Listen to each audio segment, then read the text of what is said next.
All right. All right, we're going live with episode 242 of GameSpeak Podcast.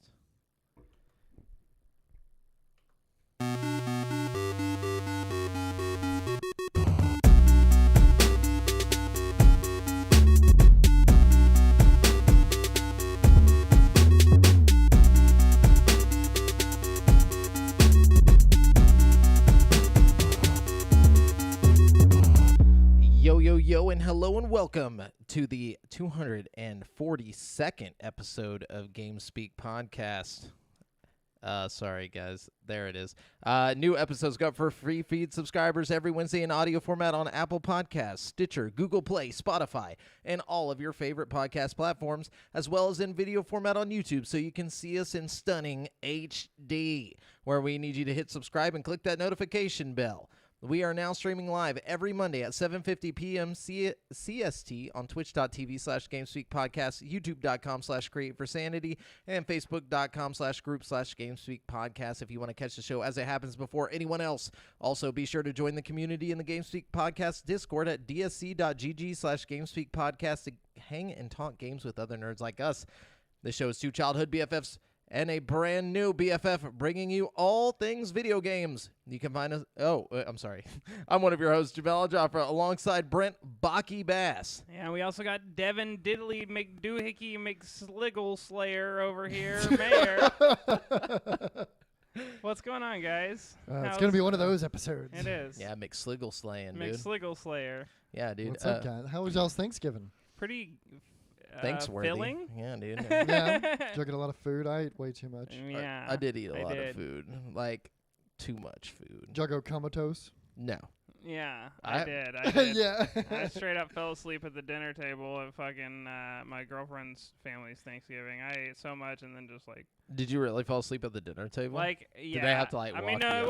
wasn't like at dinner. It was like a few hours after dinner, but we were all kind of sitting around talking, and I just fucking passed out, like, sitting there, like... Somebody said, "What up, Brent?" Let me see who said it. What up? Whoever said that, I will find out who you are in about... Finley can't be stopped, Hey, Brad. what up, Brad? What's going on? Brad. Oh, my goodness. The Bradster. I miss Brad. I miss all my roommates from college, man. Dude, so what's up, guys? How's life been treating you? How's everything? Well, I've been watching more Baki, dude. I'm so deep in the Baki, dude. Oh, yeah. Like, it's just getting crazy. Like, what's his name? Freaking, who's the fighter? Like the Muhammad Ali. Baki? Muhammad Ali has appeared in the show now, and What, really? Like actual Muhammad yes, Ali? actual Muhammad Ali, and Yes. but he's I'm not like watching this. a fighter. His son is the fighter, so it's like Muhammad Ali Jr. is like in there, I guess, because then you can make whatever you want happen. Does Muhammad Ali actually have a kid? I don't know. Is Muhammad Ali Jr. a real thing? He had a daughter, I know. Oh, okay. Because wasn't there some show before? That'd be before crazy he if they passed? just like if you were actually Muhammad Ali's son and you were like watching this show, it'd be my favorite show probably. No, he exists. Muhammad Ali Jr. is one of 4 children born to boxing legend Muhammad Ali. Okay. But Does he box? Does he do any of the things that the Baki show makes him out to? I don't know. I don't want to say yes or no because I don't know. But Has in Muhammad the show, Ali actually appeared in the show at Yeah. all? Oh, that's sick. Like I've the Yujiro, like the demon or the ogre, you know, like the guy that I was telling you about who like punched the ground like in the old school one and then he stopped an earthquake. Well, like he like appears like and he's like, Muhammad Ali, he's like, you are one of the greatest fighters of all time, aren't you? And he's like talking to him, and it's just like ridiculous. He like took out like half of his like training squad, and then like appeared, and then was just like, I like what you do. I respect you. He's like, because you're more than a fighter. He's like, you're a hero in the eyes of the people. And like, it's just like, it's just ridiculous. But I really have to watch this. dude, now. you have to watch Baki, dude. I went to watch an episode last night, but I was tired and I went to bed. Did you watch? Were you trying to watch the Netflix one or the old school one? I looked it up and I was going to go to Funimation for it. I don't know. It was maybe the old school? The 2001 Series 1 is or like season 1 is where you should start if you want to get into it. But if you just want to get into some crazy action, then just start with the Netflix one. I gotta start from is the Netflix one like a reboot then? No, it's the third season technically. Oh, like okay. so like there's 2001, season 1 and season 2. Then you go to Baki on Netflix, season 1, and go from there. You know, even though I it's can't stand done. watching things out of order. Like I have to like watch it chronologically. And two It's different just- eras too. Like Yeah, it's really different because you go from the old school like 2001 where there's like barely any blood. It's like really violent, but they kind of like show everything off screen. People aren't really dying. Nothing crazy is happening. And then you go to the Netflix Baki and it's literally called like the convict, like, or death row convicts. You know, it's just ridiculous. To be hungry for questions. Y'all must be full. Oh, yeah. No, we're hungry for them questions. Drop them questions. But, like, it goes straight into just, like, death row convicts who are using, like, knives and stuff, like, in the fights and, like, just shredding people's throats and stuff. It's just insane. Like, I don't know what's going on in this show, really, at this point. And then there's, like, a full stop, like, sex scene in it, and I'm just like, okay, what is happening? Like, it was just like pure nudity and like everything's going on. There's some nipples getting twisted and stuff. I'm like, nice. where did this come from? But all right, okay, well, I'll stick with it just because it's crazy. You know, I'm not into the anime. You know, Are Muhammad Ali's nipples getting no, twisted? no. Damn. Oh, Well, man. I'm out. Unfortunately, I was like, really? That's where I want this to go. you know? it gets Ideally. crazy though. But anyways, what y'all been doing besides, you know? Oh man, let's see. Like besides Thanksgiving, so y'all been watching anything? Y'all been Well, mostly traveling for Thanksgiving. So I got a raise at work yesterday, which is pretty cool. I Hell don't think I've yeah. ever gotten a raise before. what? Yeah, like ever in my life. Congratulations, Brent. I'm Until so proud of you. Well, yesterday, I'm yeah. giving you a raise right now. Oh shit! 2 You're- raises back to back. Even though there's Instead of 10 Brent bucks an hour, Yeah. it's now 20 Brent bucks an hour. yeah, I'm sending that 20 Brent Oh bucks. dude. shit! I'm balling over here. I was already doing pretty well in the Brent Bucks department. You know what I mean? Nice, dude. So what was their reasoning? Did they just like pull you in? They were like, Brent, you've been doing so good. Well, actually, about a week ago, I told them to give me a raise or else I was gonna quit, and they did it. Oh, So there you go. good old stiff arm. Damn. Yeah, you know, I gotta let them know Good on you. sometimes. You know what I mean? Well, yeah, I mean, if you don't say anything, then, it'll Yeah. never come unless you're just Yeah, doing well, that's exactly the problem. You know, if I hadn't have said anything, I definitely would just still sit here without a raise. Oh, Brian says, yes, Baki gets wacky. Wait for it to get even wilder. Oh, dude. Yeah. Is Muhammad Ali gonna get his nipples twisted, bro?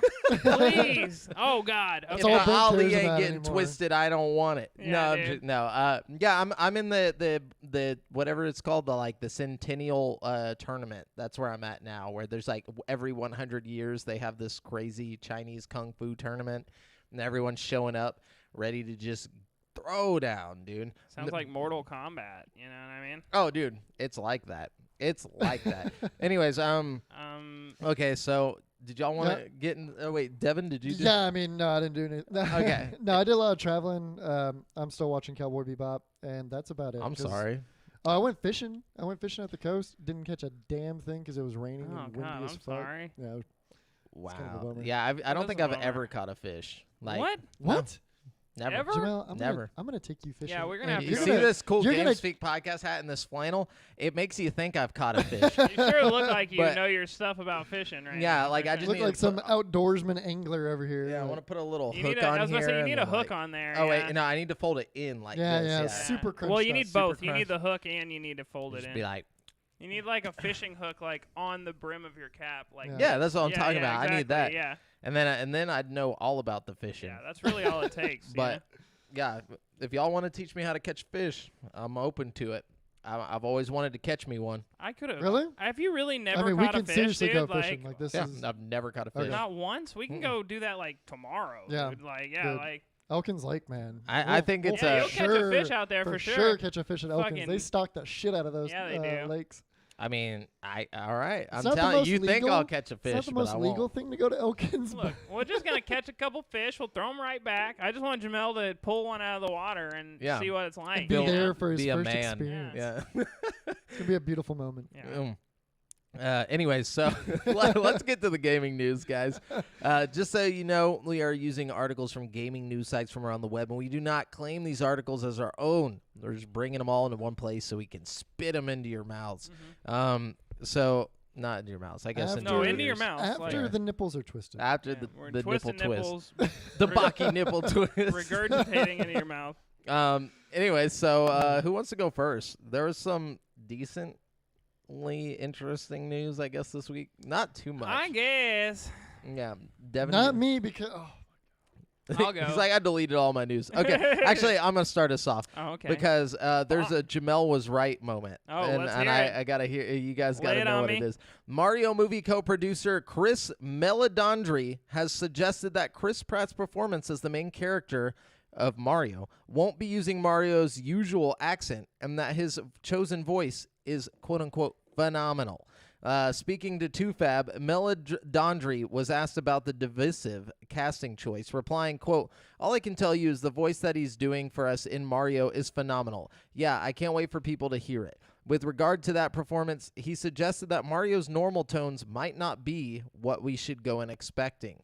Quote, "We cover the accent in the movie, so you'll see we definitely nod to that, but that's not the tenor of the performance throughout the film." So it's what I was saying. Let's It's be for the real though. best. I mean, yeah, you can't expect us to sit through an hour and a half of "Mama Bee da bop da boo da boo da bee." You know, like, come on, guys. Fucking. Bibbidi-bobbidi. Bibbidi-bobbidi-boo. They just start going crazy. Like, no, yeah, I think we all saw that coming, but I definitely was like, there ain't no way he's doing it. Like, Yeah, for sure. no. So- No, you're right. And you were also right about how they said they're gonna have a nod, like explaining the accent. You specifically said like he's gonna come out and like do something and then like clear his throat and like, oh yeah, like a joke, like trips and they're hits his definitely- throat on like something, and then it just goes normal. Yes, dude. Like, Anyways, Oh, all right. Let's see. Street Fighter's most popular characters are crossing over with Ubisoft's free-to-play fighting game Brawlhalla. Ryu, Chun-Li, and Akuma from the Capcom series have arrived in the Brawlhalla as part of the game's latest epic crossovers event. Blah, blah, blah. So now they're joining, like, you know, all the other people like Lara Croft and Kung Fu Panda and John Cena and Teenage Mutant Ninja Turtles and the Walking Dead cast, and lots of people are in Brawlhalla now. They've really stepped it up. I mean, it's not the best game ever, but isn't that like the 2D? yeah, it's like 2D Smash Bros. Basically. I almost forgot that game existed. I didn't even know it was still going. Like, people still play that? I don't think Yeah. I don't think I've ever seen gameplay of it. I'll try Yeah, it you out. It's have. free to play. It came out on like the 360, like the day the 360 Yeah, came out. it's been going for a while Holy now. shit. But it's Yeah. just recently been getting a lot of content. Like they just now have been like adding lots of characters and shit into it. So I don't know. Pretty Oh, yeah. crazy. Might be worth checking out if you're just into that kind of thing. Yeah. So today's Cyber Monday, and we forgot to mention that. Whoa. Yeah, today's Cyber Monday. Have y'all gotten any Monday deals on that? 77. No, I'm broke. I spent all I spent all my money on Black Friday or whatever the last. So Money I spending know it's kind of holiday. late, but for those of you watching, Jonesy says, you got to earn your gills, boy. I guess he was talking about me getting the fish. And I do got to earn my gills. One of these days. Jamel, it's like a jiu-jitsu class or something, except instead of a white belt, I'm gonna upgrade your hat to one of those round fishing hats that's like got the shit all over it. I you got know? the bucket, vest the on. bucket Yeah. hat. Yeah, the bucket Oh, hat. and you're getting a vest too. Yeah, that's when you upgrade it to an actual fisherman. I just like pull the fish in and just put it in a stranglehold. It's just like it's already dying of like breathing oxygen, and I'm just like holding it, just like try and breathe now, fish. the other fishermen are like, damn, he's good. Yeah. Look at him. He's going for an arm bar. It's got its fin. The fish is like, Oh my god. Wah! It's like Joe Rogan's torture. like interviewing the fish after. It's like got X's in its eyes. I Like- tapped, but he just didn't stop. Oh, jeez. So, over at IGN, Resident Evil 4 remake concept art allegedly leaked by Wesker voice actor. Oh, I've seen that. Mm. I've seen Yeah. that. Wait, what is he leaking? The remake. So- Oh, okay. Yeah, concept art from the remake of Resident Evil 4. So DC Douglas, the voice actor known for his portrayal of Resident Evil's Albert Wesker, has allegedly shared confidential concept art for the unannounced Resident Evil 4 remake. As reported by VGC, the seemingly leaked concept art was shared on Twitter. According to the tweets by Beware Creepy VA's account, the image in question allegedly shows a sketch of the Wesker as he would appear in the separate ways section of the remake. So that's pretty Cool. That's Cool. pretty neat. Unannounced, so maybe we'll be getting an announcement about that soon. I like that. Can I drop another Resident Evil 4 news while we're in here? Hells yeah. Okay, so this is excellent news. Resident Evil 4 VR, currently exclusive to Meta's Oculus Quest 2, is getting a free content update in 2022 that will add the highly requested Mercenaries mode. Ooh. Meta and Capcom haven't narrowed down a window for when the update will release, but confirmed that work on the Mercenaries mode for the VR adaptation is currently being worked on. The Mercenaries, like all of the other modes in core Resident Evil games, turns blah, blah, blah. So, yeah, that's one of the biggest complaints a lot of critics had, is that they didn't have Mercenaries mode in the game on the VR version. So that's pretty cool, and it should add, like, a whole lot of, like, replayability and content to Resident Evil 4 VR, which is already probably the best game on the Quest 2. So, pretty cool stuff. Word. Yeah, my brother AJ said that he might be getting a Quest 2 next week. Dude, your brother needs it more than anybody, because honestly, your brother's one. Like, I can tell when I put somebody in VR if they're like into it or not. You know what I mean? And your brother was like super into fucking. When we put him in Blood and Truth, he was like really feeling that, and I just feel like he would be into the Quest, especially with how active and stuff he is. There's so many games that would just be right for him. Be doing parkour in VR. Oh yeah, dude, like the climb, flipping around his living room. Imagine him in like Blade and Sorcery or some shit. He'd be doing like cartwheels and fucking slicing their legs off and shit. Like midair, just cutting. Do you think it would some capture ninja that? shit. Like, Yeah. he'd be able to, like, if he wanted to, like, he absolutely. could just do a backflip in there? Absolutely. It depends on the game, but yeah, you definitely could. Might need some full body tracking thrown in No, there. I'm saying, like, with the helmet, like, if it was upside down. Oh yeah. Yeah. That's Yeah, all you would definitely. really need then. Yeah. It's not like you need the full Oh body yeah, tracking. their body in game. I don't know. Yeah, I don't know if the rest of the The body body would would be all follow. twisted yeah, up. it'd be like glitching out. But like- you could definitely do a flip, like in most games, like, and it would feel like you're doing a flip in the game, like, you know what I mean? Like in Blade and Sorcery, like your character model, like the actual body of your character might like stretch out or do something weird, but like you could definitely do a flip and like chop their leg off mid flip. You know what I mean? Nice. Yeah, I think he's gonna like it. I don't know. He was just like, yeah, dude, I'm getting a VR next week probably. And I was like, Like, okay. dope. I'm so glad. I've seen so many people getting VRs. Hey, tell them to hit me or Devin up, because if one of us gets the what's it? When you refer Reference. a friend Yeah. to get their Quest or whatever, you referral, both I mean. get a $30 gift certificate on the Quest. Yeah. I'll tell him. Yeah, I'll text so him. let him know, because because me or Devin could do it, and we'll both get 30. Well, one of us will get. he's like me or Devin, but mainly me. You got it, Brad. Yeah, You knew yeah. about No, it. I already got somebody that I've roped in for their Christmas present. 'Cause They all rope it. I wish I would have known that when my little brother got one. That's what I'm Fuck. saying, man. You gotta let people know. If you Damn hear it. about anybody getting one, be like, hey, let me do this. We'll both get $30. You know, that's a whole ass game right there. Yeah, like how you especially on called the it Oculus. meta Yeah. though. Like you were like Meta's Oculus, dude. You're already. That's Oh. what the article said, He's man. I'm being just correct. reading. I'm literally just reading it No, verbatim. I'm all just right? saying it's crazy. Yeah, it's we're weird. getting into Terminology it, on yeah. point. We're into the new world, dude. It used to be old Facebook. Now it's Meta. Dude, I think the Oculus moniker isn't far from being just completely axed as well. Like, Dude, I like it. Whose turn is it? Yeah, whose turn? I think it's it's you. you, I it's just you. Yeah, skipped yeah, you yeah. because it was Resident Evil related. That's all right. Oh, that's right. Yeah. Okay, so let's see. We got some really big news here. Definitely has nothing to do with video games, but definitely has a lot to do with everything.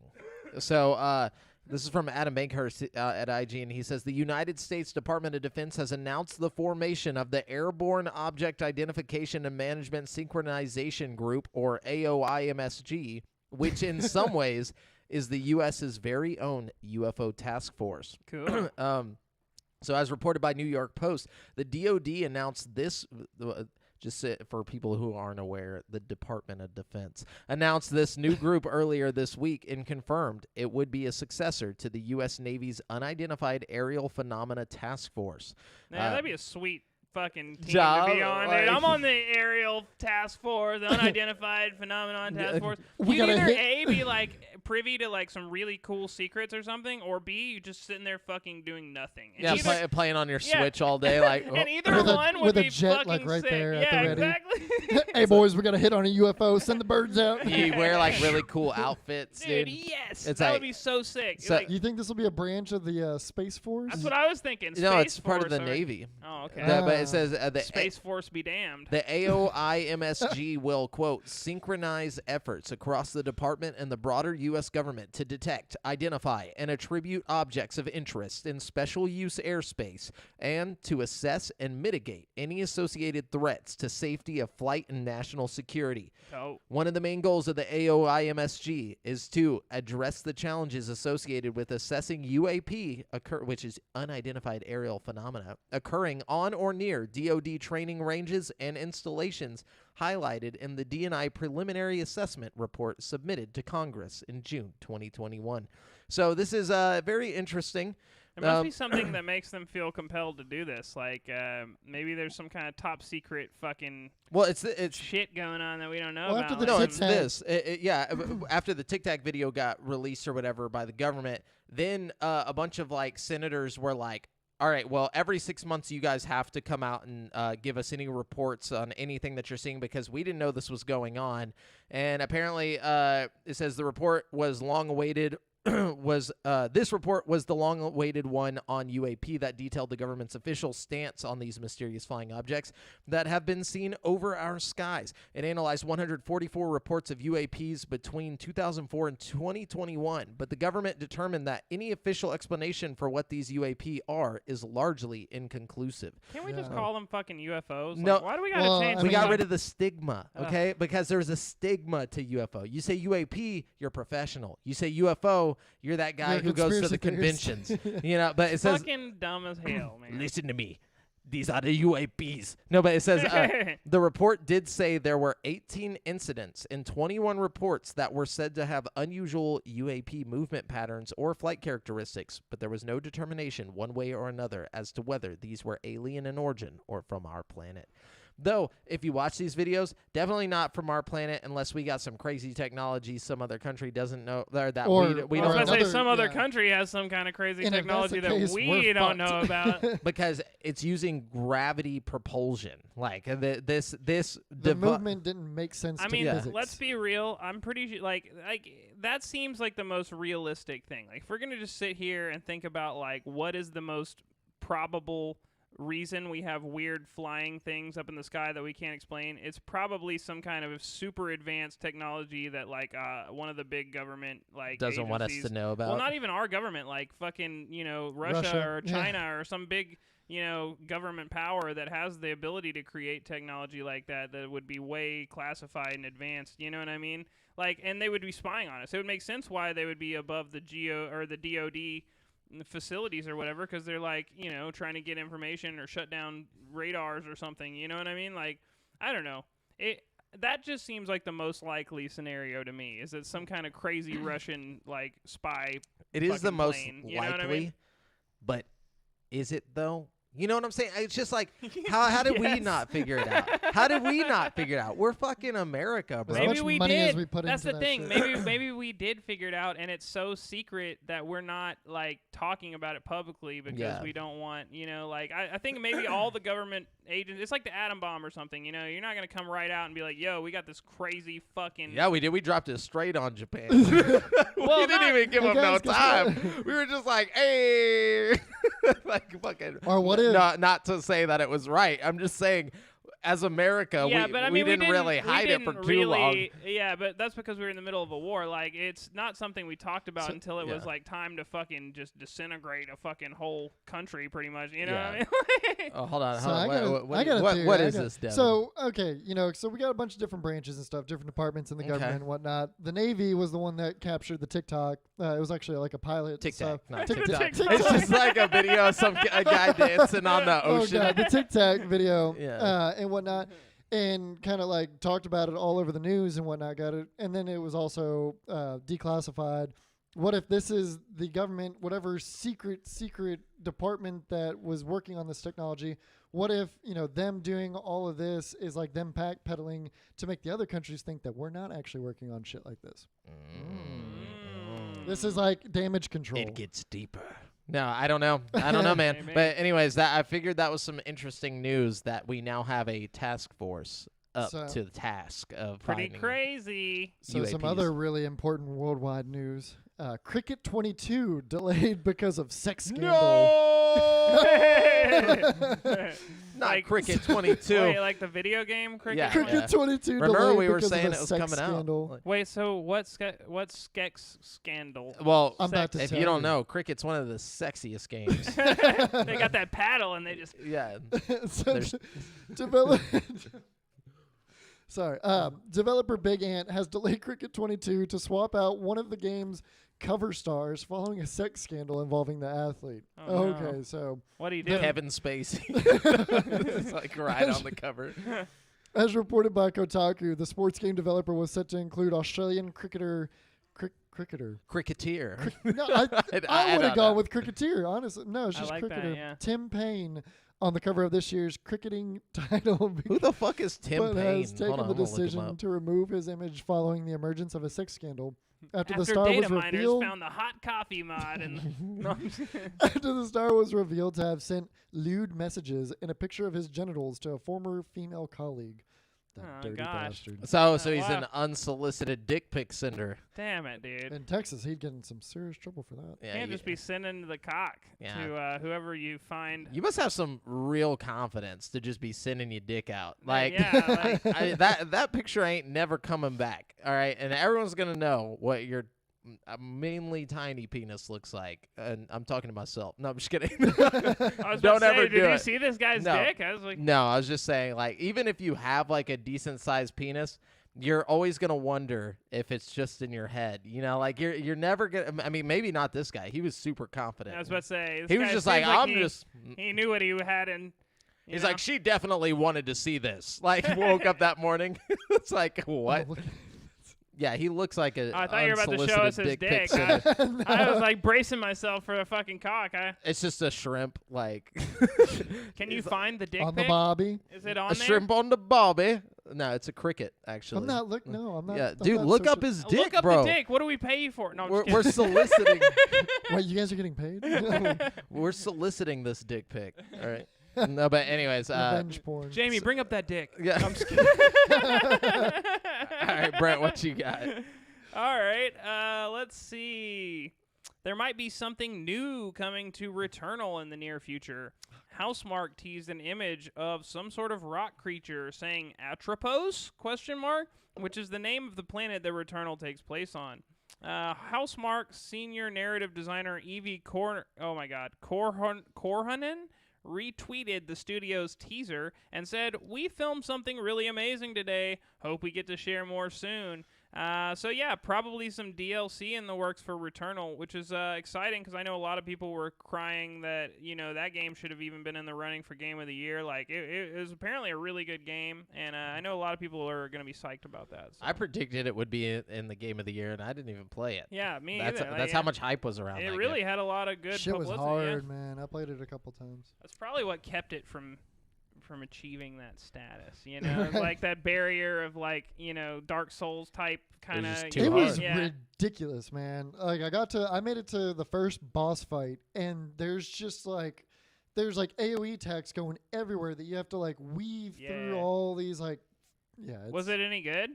Yeah, it was a really good looking game, and it was pretty fun. I Just didn't hard? I didn't get to spend much time with it, and the fact that you make one run that's like 10-15 minutes just to die to this boss, Yeah. and then there's still several large portions of the Bosses, game after that.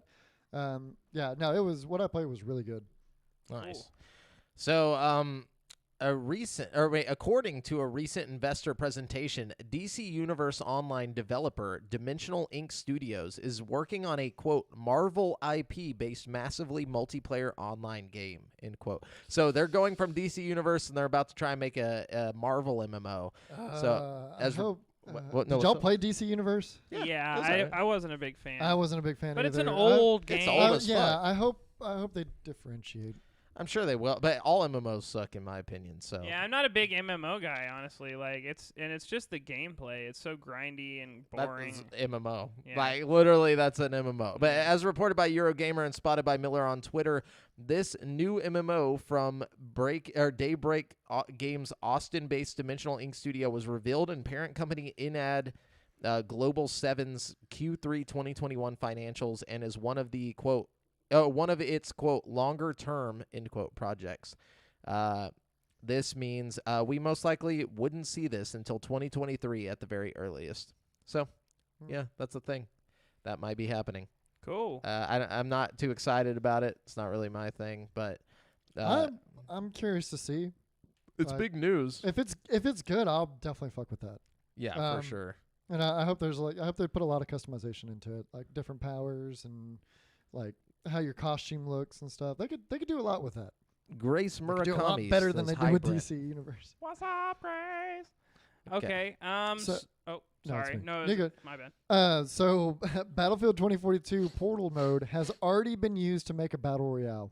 Oh, good. Good. I was wondering So- how long it would take. Yeah. You know? That's why I'm ready for Halo's Forge mode. Like I want a battle royale in Halo. I wanna see Oh, what- I didn't even think Dude, about Halo that. Battle Royale is gonna Is be there- sweet. But is there a map that would be big enough to? They'll make it happen. You could do a smaller Battle Royale to like fill the map out adequately. I feel like you know. Or if they allow in Forge mode, if they allow the use of the campaign maps, that would be even better because the campaign maps are going to be huge, right? Yeah, but you could Yeah. also. What was that desert map on Halo 3? What was it? Oh shit! Hold on. The only thing that I think of when I think of deserts and Halo is like Blood Gulch. You know what I mean? Sand Trap is what it was Sand called. Trap. It was fucking huge. That was a big ass map. Oh my gosh, he said my last name right. High five. High five. High five. High five. Very nice. Yeah, I'm a master of pronouncing I'm curious to names. see. Give me any name and I'll I am pronounce not it. a master of pronouncing names, I'm especially like crazy Japanese names for like developers on like the news articles and stuff. Yeah, Jamel does a fantastic job. We just struggle. And you hear Well, with it. a last name like Al Jafra, I feel like you kind of Yeah. have to like. Understand Yeah. like how certain letters work in different languages. Like I don't know. You'd be surprised how many people mispronounce my name. Devon? And it's pretty. Yeah, Devon? It's always Devon. Devon? Oh. Meyer. You like know, Oscar people- Meyer. But I think that's people just saying it that way. I don't think people are like, dude, I don't know how to say this. Like, I think people are just like, Devon. You know, like, Yeah. we Fair got enough. him Leviosa. Fair enough. Yeah, people read my name wrong. Like people think I'm Brent Bass all the time. But That's so in tight. fact, I'm Like, Brent Bass. Yeah, I don't correct people. you should have been That's a DJ, tight. dude. Yeah. You should have been a DJ. Super badass. I just Yeah. go with it. Brent Bass. So to elaborate on the battle royale in the Portal mode, so they feature some interesting workarounds in the custom Warfield 100. Includes a pregame lobby, randomized loot, and a closing circle, and more. Wow. Nice. Yeah, I I don't know actually how the got to fuck- play that. That's pretty Yeah, I cool. don't know how the fuck. I'm gonna have to look it up and see. I bet it's fun too. Yeah. I Sweet. wouldn't go that far. Hold on. Well, let's wait and try it. Calm down. Yeah, it probably feels like a Wii Sports, or not Wii Sports, but a Wii Play type, thing. You know how whenever you get like the like in-game assets recreations of stuff, it's always like it's like, oh, this is like a Dollar Almost, Tree yeah. version of like whatever it is. That's what I Yeah, imagine I know this exactly is like. what you mean. Like when Far Cry 5 came out, people were doing a lot with the custom because it had a really detailed like It custom did. level thing you could Yeah. do. So a lot of people were making like a Nuketown and stuff with like Far Cry 5 assets, and you're right, it felt like a Walmart version of it. It's or like something. this is cool to Off-brand. look at, but it sucks. Yeah, or like Dreams. People were doing a lot of that in Dreams. Like people would recreate their favorite level from their favorite game in Dreams or something, And And it it's just just felt like the not fun. knockoff. Yeah, like Yeah. It's like, or I could just switch over and play the actual thing. But yeah. So, anyways, Brent. yes. Let's see. Yes. The final free update for Nintendo's Mario Golf Super Rush has been released, and it's a big one. The 4.0.0 update adds. Why do we have to add 2.0s? Adds a new playable characters, courses, and additional modes. Shy Guy and Wiggler are the new characters. For what now? What is this one? Mario Golf Super Rush. Oh, okay. Yeah. No. No. No? No. Well, you just not like golf? What the? No. You just not no, like Mario? it just wasn't a good Mario Golf game. But also, I was hoping that it was for the new Mario Party. But Did you play it?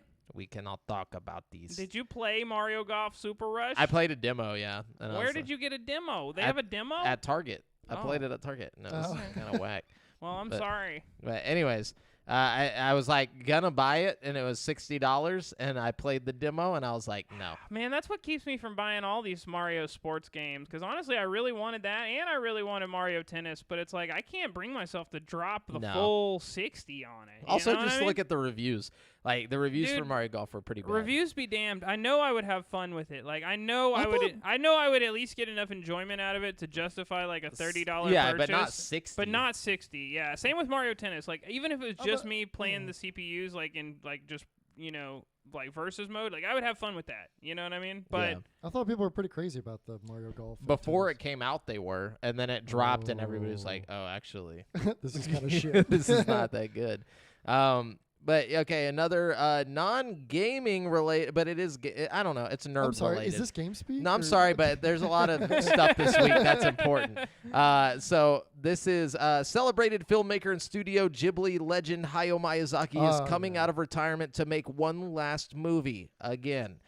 During an interview, the again part I threw in there because I even said this. Remember whenever he retired?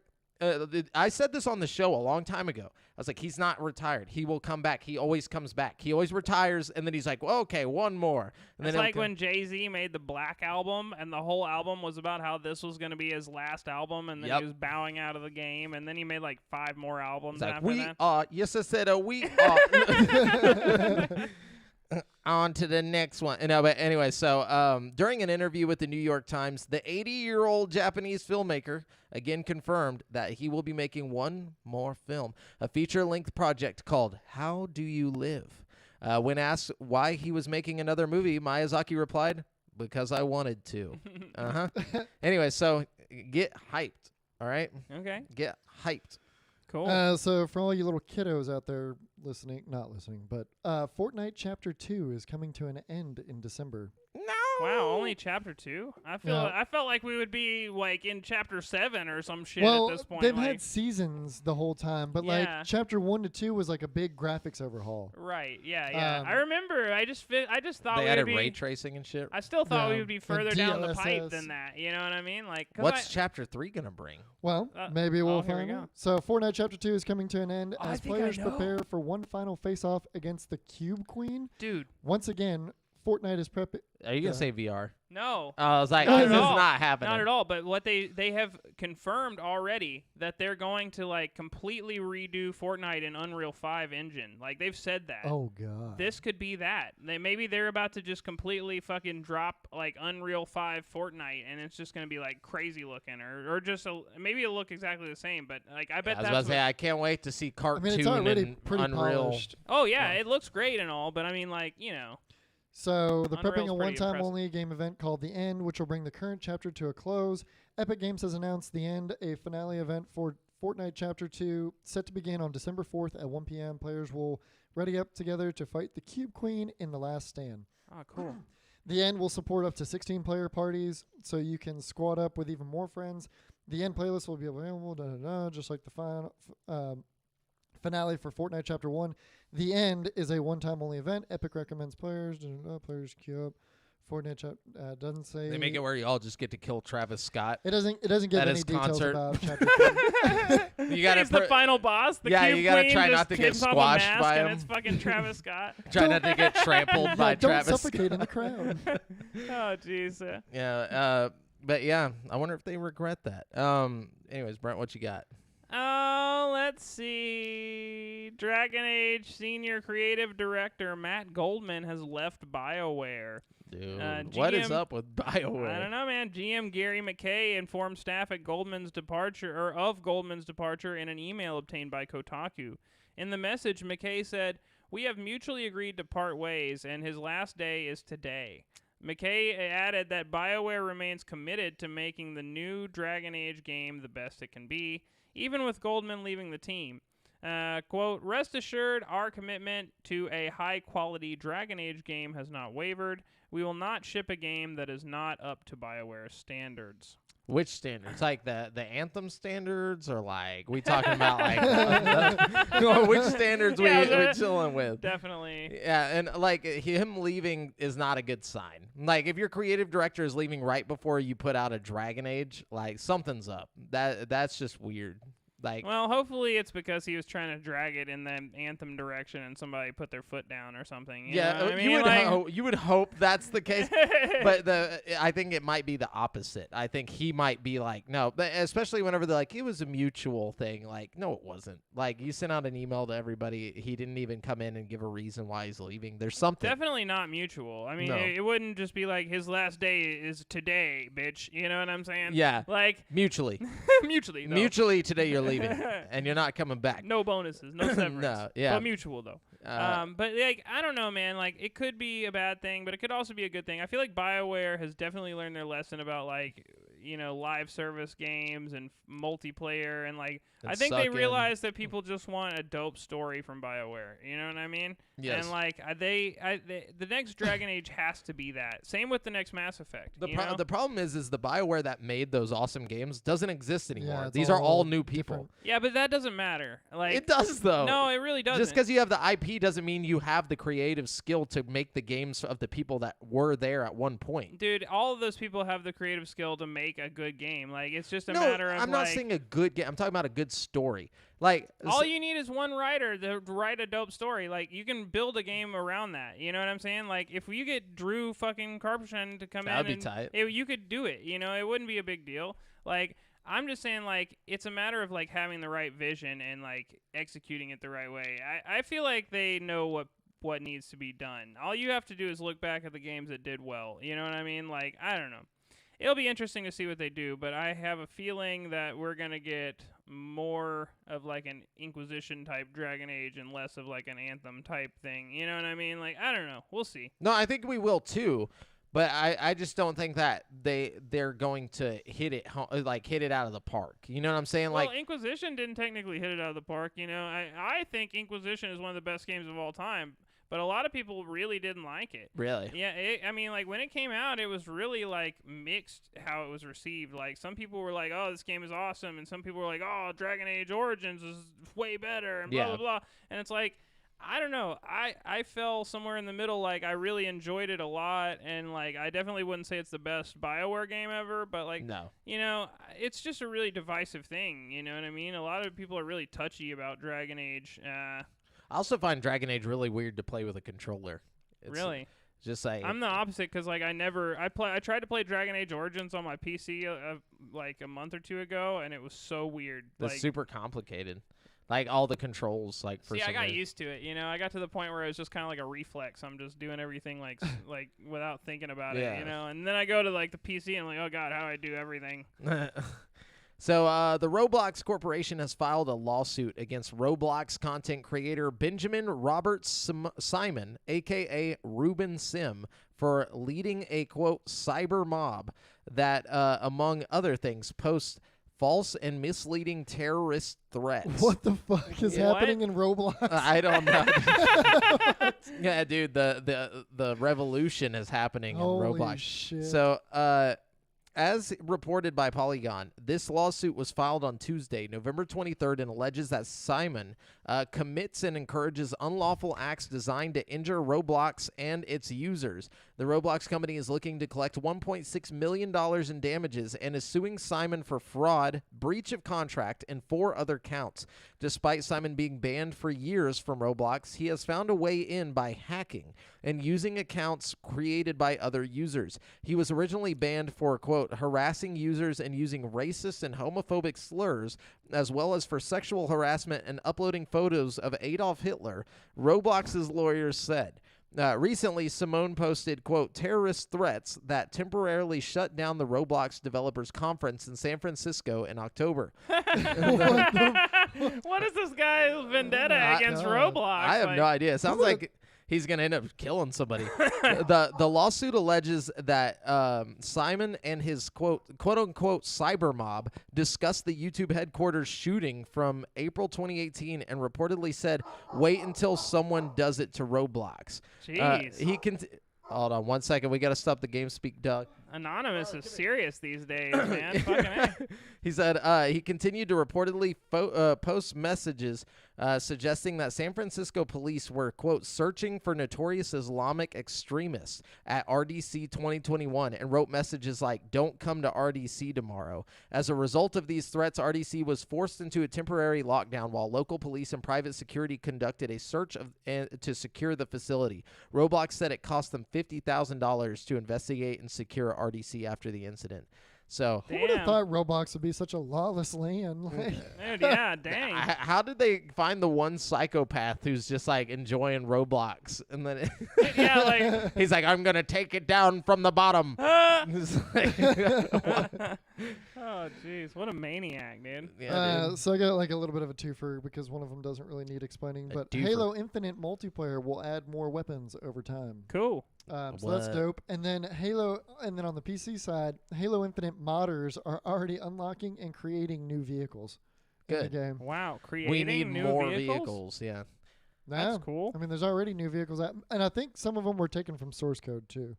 Cool. Oh, nice. Yeah, something about the Halo vehicles this time around. I'm not feeling them. I don't know. So, why? I'm with that. I kind of prefer the close quarters 4v4 matches, like if I'm picking, you know. Yeah, because it seems like you'll get into a match and like your team is doing really well and the other team just hates losing, so they'll hop in a ghost and just start blasting everybody, Dude, yeah. like to make up for it. What's the new USMC freaking flying little bird thing that just? Oh yeah, whatever that thing is, a little drone. I also feel thing. like the levels are really small, so when you get in like a Banshee or something, it just like you don't really have anywhere to go. You're just in this tight little box. You know, it's like, what what's I mean? the Like, point? Yeah. Yeah, they need to make bigger levels. But yeah, the modders are taking files from the game, so probably, presumably, vehicles from the campaign. Very nice. Very nice. So that's Can't cool. wait to play that campaign. Just how like the game looks and stuff. I really feel like the campaign's gonna be a lot of fun. Oh yeah, it's getting a lot of good like word from people who have got to preview it. They're saying cool. that the campaign's like way better than even the multiplayer. Cool, good. So. I have high hopes for it. Same. It's you, Brent. Aye, all right. Oh, what you got? Okay. According to a report, Amazon is in discussions with EA to make a Mass Effect TV show. Nothing is confirmed yet, but one person who is excited about it is Breaking Bad writer Jennifer Hutchison. In response to the news, Hutchison wrote on Twitter, "I should go make some calls." Hutchison added that she doesn't have any inside knowledge of the product. Quote, "I don't know if this is a real thing. I literally know nothing. I've never even played the game, but I should go make some calls." This is fangirl posting and nothing Oh, more. okay. She has Hutchison played said, it. I thought she was saying like, "I know nothing about no, this project." She said or she like, doesn't know. She's like, "I've never played it, but let me go make some calls." No. Okay, now I understand what you meant by that. I was like, what does she even mean? But anyway, that's I did see that like a writer or an ex-writer on Mass Effect was like, no. He's like, don't make this into a TV show. But Why? I don't know. It was one of the articles. I didn't grab it though because I was like, that just seems like a waste of an article. It seems like he's just a little jelly. Maybe. Because it would make a great TV show. There's so much like world building already like in place with Mass Effect. Like you could, I don't know.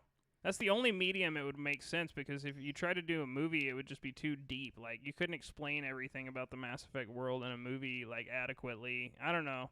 Yeah, that'd be like when they made the World of Warcraft movie. Yeah. It was just trash. Oh fuck, that happened. I can believe it. Yeah, that was the thing. That was the I thing. never saw it. So, Harmonix, check it out. Epic Games has announced that it has acquired rhythm game maker Harmonix, best known for titles like Rock Band and Dance Central.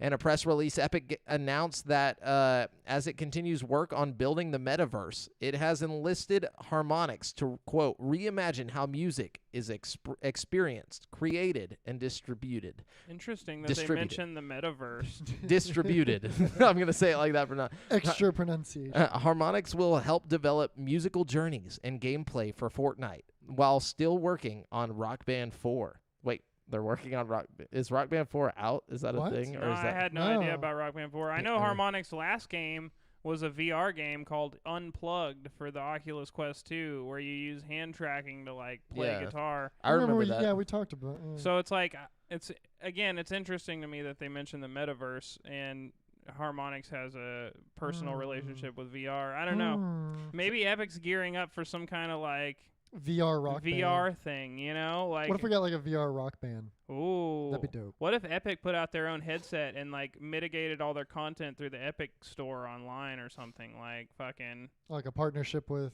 Metaverse? Maybe. What if like So actually that would make the sense metaverse. because like the Oculus store on like PC side of things is kind of dead, you know what I mean? If you just fuse Maybe if they had a fucking sale every now and then, like. Well, I mean, even then, I feel like the last thing that came out was Lone Echo 2, and that's fucking it, pretty much. And maybe Medal of Honor. I mean, like, they just don't release stuff on the PC side of things nearly as much as, like, native Quest. I feel like if you were to integrate the Epic store and the Oculus store into one thing, like maybe you just have, like, a section, like, VR, and it just, like, is completely compatible with Oculus. Like, I don't know. Yep. Just thoughts from my end of things.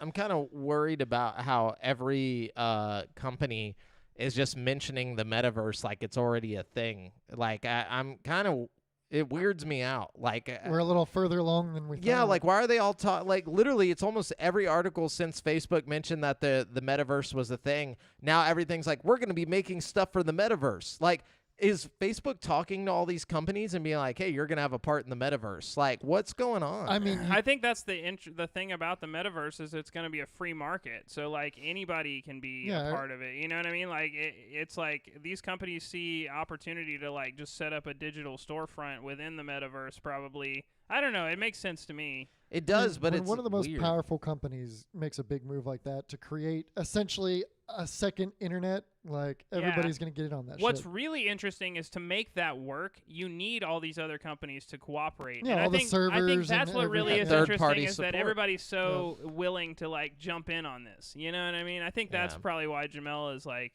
amazed by this because that's what amazes me about everything is like fucking just how quickly people are just willing to accept. And I don't mean people. I mean companies. Yeah, companies are willing to throw their money at things. And not just any company. It's like big company. We got Epic. Yeah. Epic's already mentioned it. EA's mentioned it. Disney's mentioned it. Yeah. Fuck them alone. You could make a metaverse worthy of like fucking like go. But they're all talking about making their own metaverse. Like what does that mean? No, making their own bubble in the metaverse. No, they literally said we're gonna make our own metaverse. So I think the metaverse would just imply that it's like a digital space that you can physically interact with. You know what I mean? So like maybe there's like a hub with different metaverses and you can go to like Disney's metaverse and walk around in the Disney World metaverse or like you can go to it's just a whole thing. Like we're getting closer and closer to Ready Player One. Yeah, exactly. There's no like telling how this is actually going to be set up and like play out and stuff, but that's my thing is like to think about. They need to get more specific, concise. like they need to get better with the verbiage. Like explain to people what is the definition of metaverse. What is it? Like we can't just have Mark Zuckerberg come out looking like a fucking he drone. did explain for like 50 minutes. There's like a But whole he hour doesn't long explain. presentation. Yeah, I mean he kind of does. No, though. he does not. He never once says this is the metaverse. He says we're gonna have a metaverse. That's it. He doesn't really explain what it is. It's like saying this is the internet. I mean, it's like it is. I think an it's entity. essentially going to be a it's- virtual internet, and there's going to be all these different companies that are going to have their own hubs, like Brent was saying, and it's going to be an entire entity and a culmination of just basically a second VR internet. So, but did he say it was specifically VR? That's the thing. The way he It was talked about it, implied. it was like you're in your. He mentioned like the home world and how your NFT things you buy could populate your home world. That was like the Oculus Home, basically. Yeah, he it's basically heavily implied that it will was- be a virtual reality. Yeah. So universe. as long as that's the case, because the more these companies talk about it, the less I'm like, oh, maybe this isn't VR. Or the more I'm like, maybe this isn't about VR, because I'm like, well, do they just expect all these people to have VR at this point? It's definitely about VR, and if it's not Everybody's about gonna be VR, getting it's one. about AR. There's some kind of like virtual. yeah, there's some kind of virtual reality component to all Immersion. of this, for sure. That's like Okay. the whole point. All right. Well, then let's do it. You know what I'm saying? Like, if we're going to do it, we need to do it big, though. Like, we need VR, not AR. I feel like AR is kind of dumb. Like, Well, I think that is the focus, though. It's going to be VR focused. Well, see, Yeah. AR is dumb until the new Quest comes out that they were also talking about in that hour-long presentation, because it's not like your standard AR where you're looking through these glasses and there's like a hologram projected. It's like you're looking through the pass-through on the Quest, but it's full color, and like Yeah. you can put things in a world that's like basically, I don't know, like it's like reality, but Yeah. you're mixing reality. Yeah.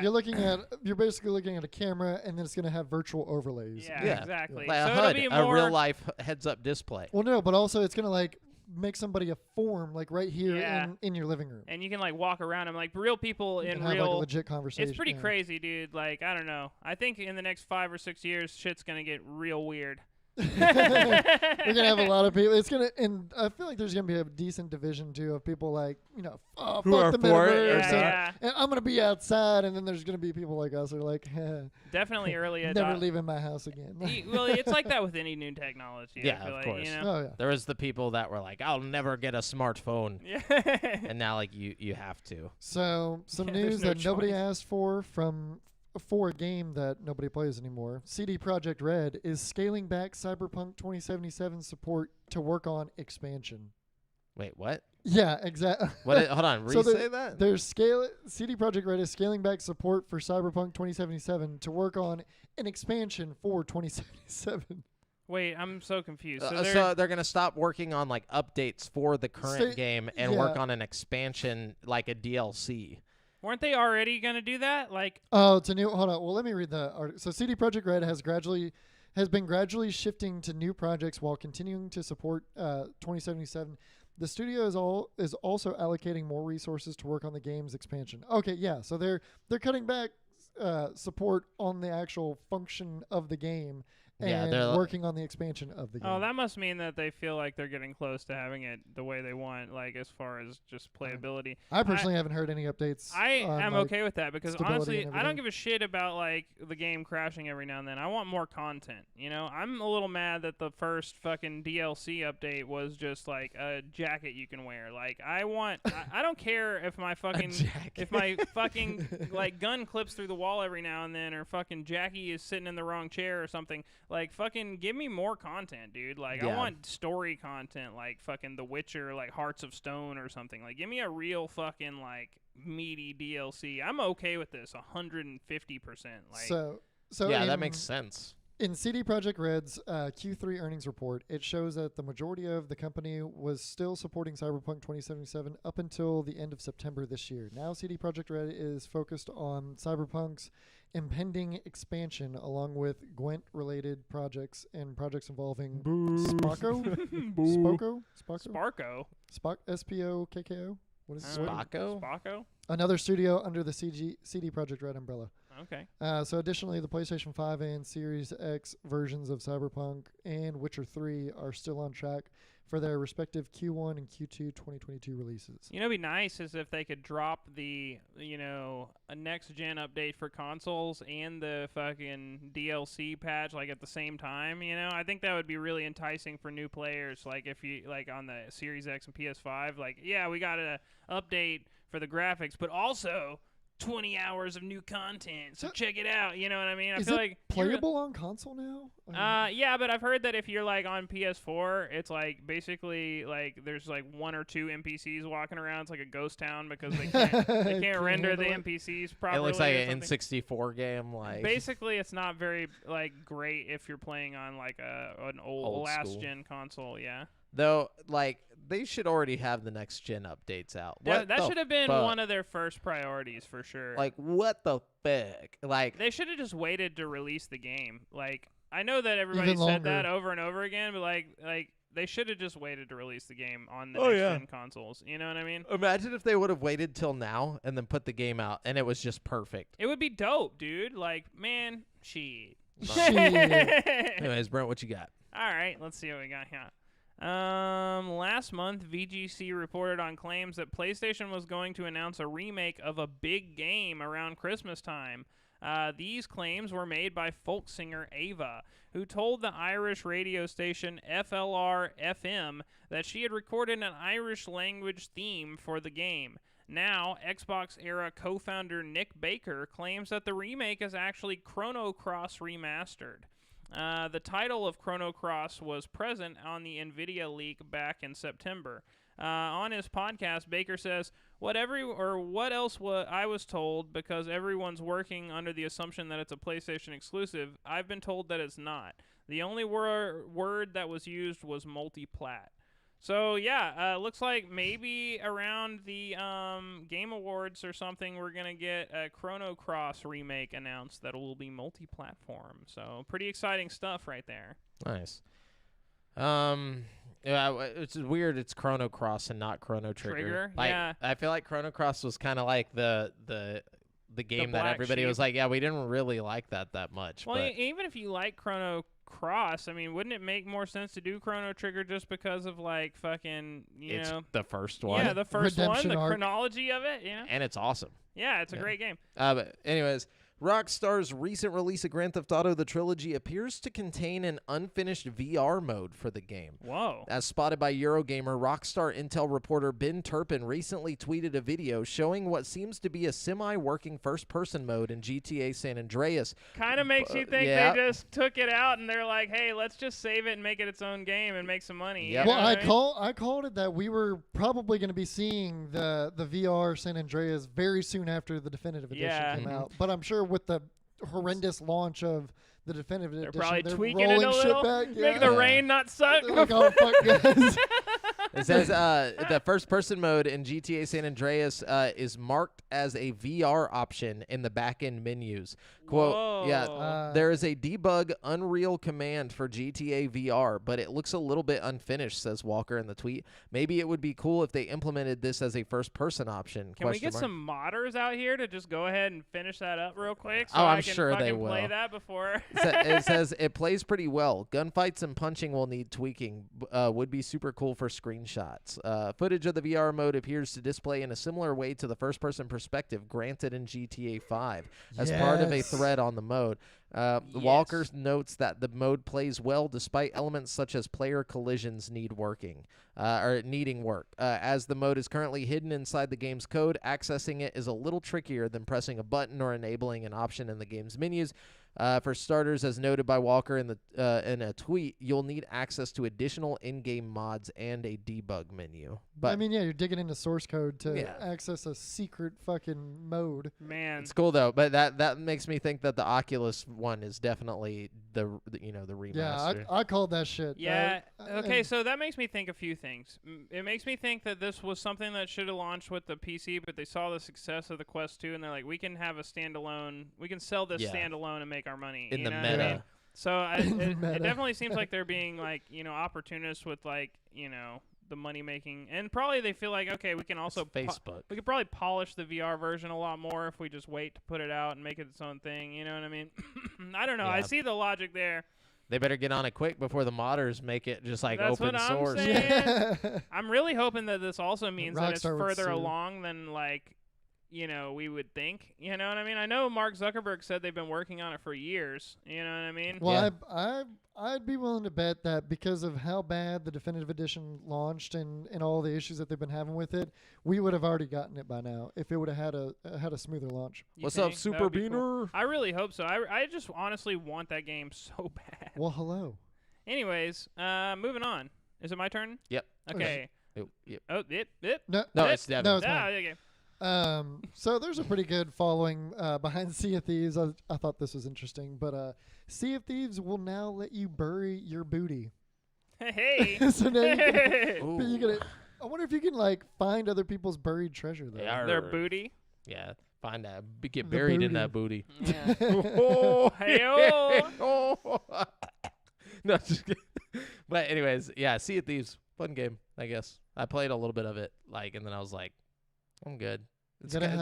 have friends. I didn't play any of it. Like, I have so many people that have tried to recruit me to their pirate squad, and I'm always like, yeah, I'm gonna do it, and then I end up like, I don't know, man. Hit me up. Super I'll Beaner, play. if you're over on Twitch trying to watch us on the live stream, for some reason it doesn't work. So just if you go to Facebook, like if you go to our Facebook group, facebook.com/group/GameSpeak podcast, you can see it live there. Or YouTube. Yeah, those work, but Twitch for some reason, no, dude, it's not gonna work. Don't reset your app; it won't work. But there's a stream of Hollow Knight. But there's a stream of Hollow Knight playing while we're talking. Weird. That's cool though. They get a Okay. little visual while we're talking. Yeah. Hollow That's Knight's I fun. wonder who's playing.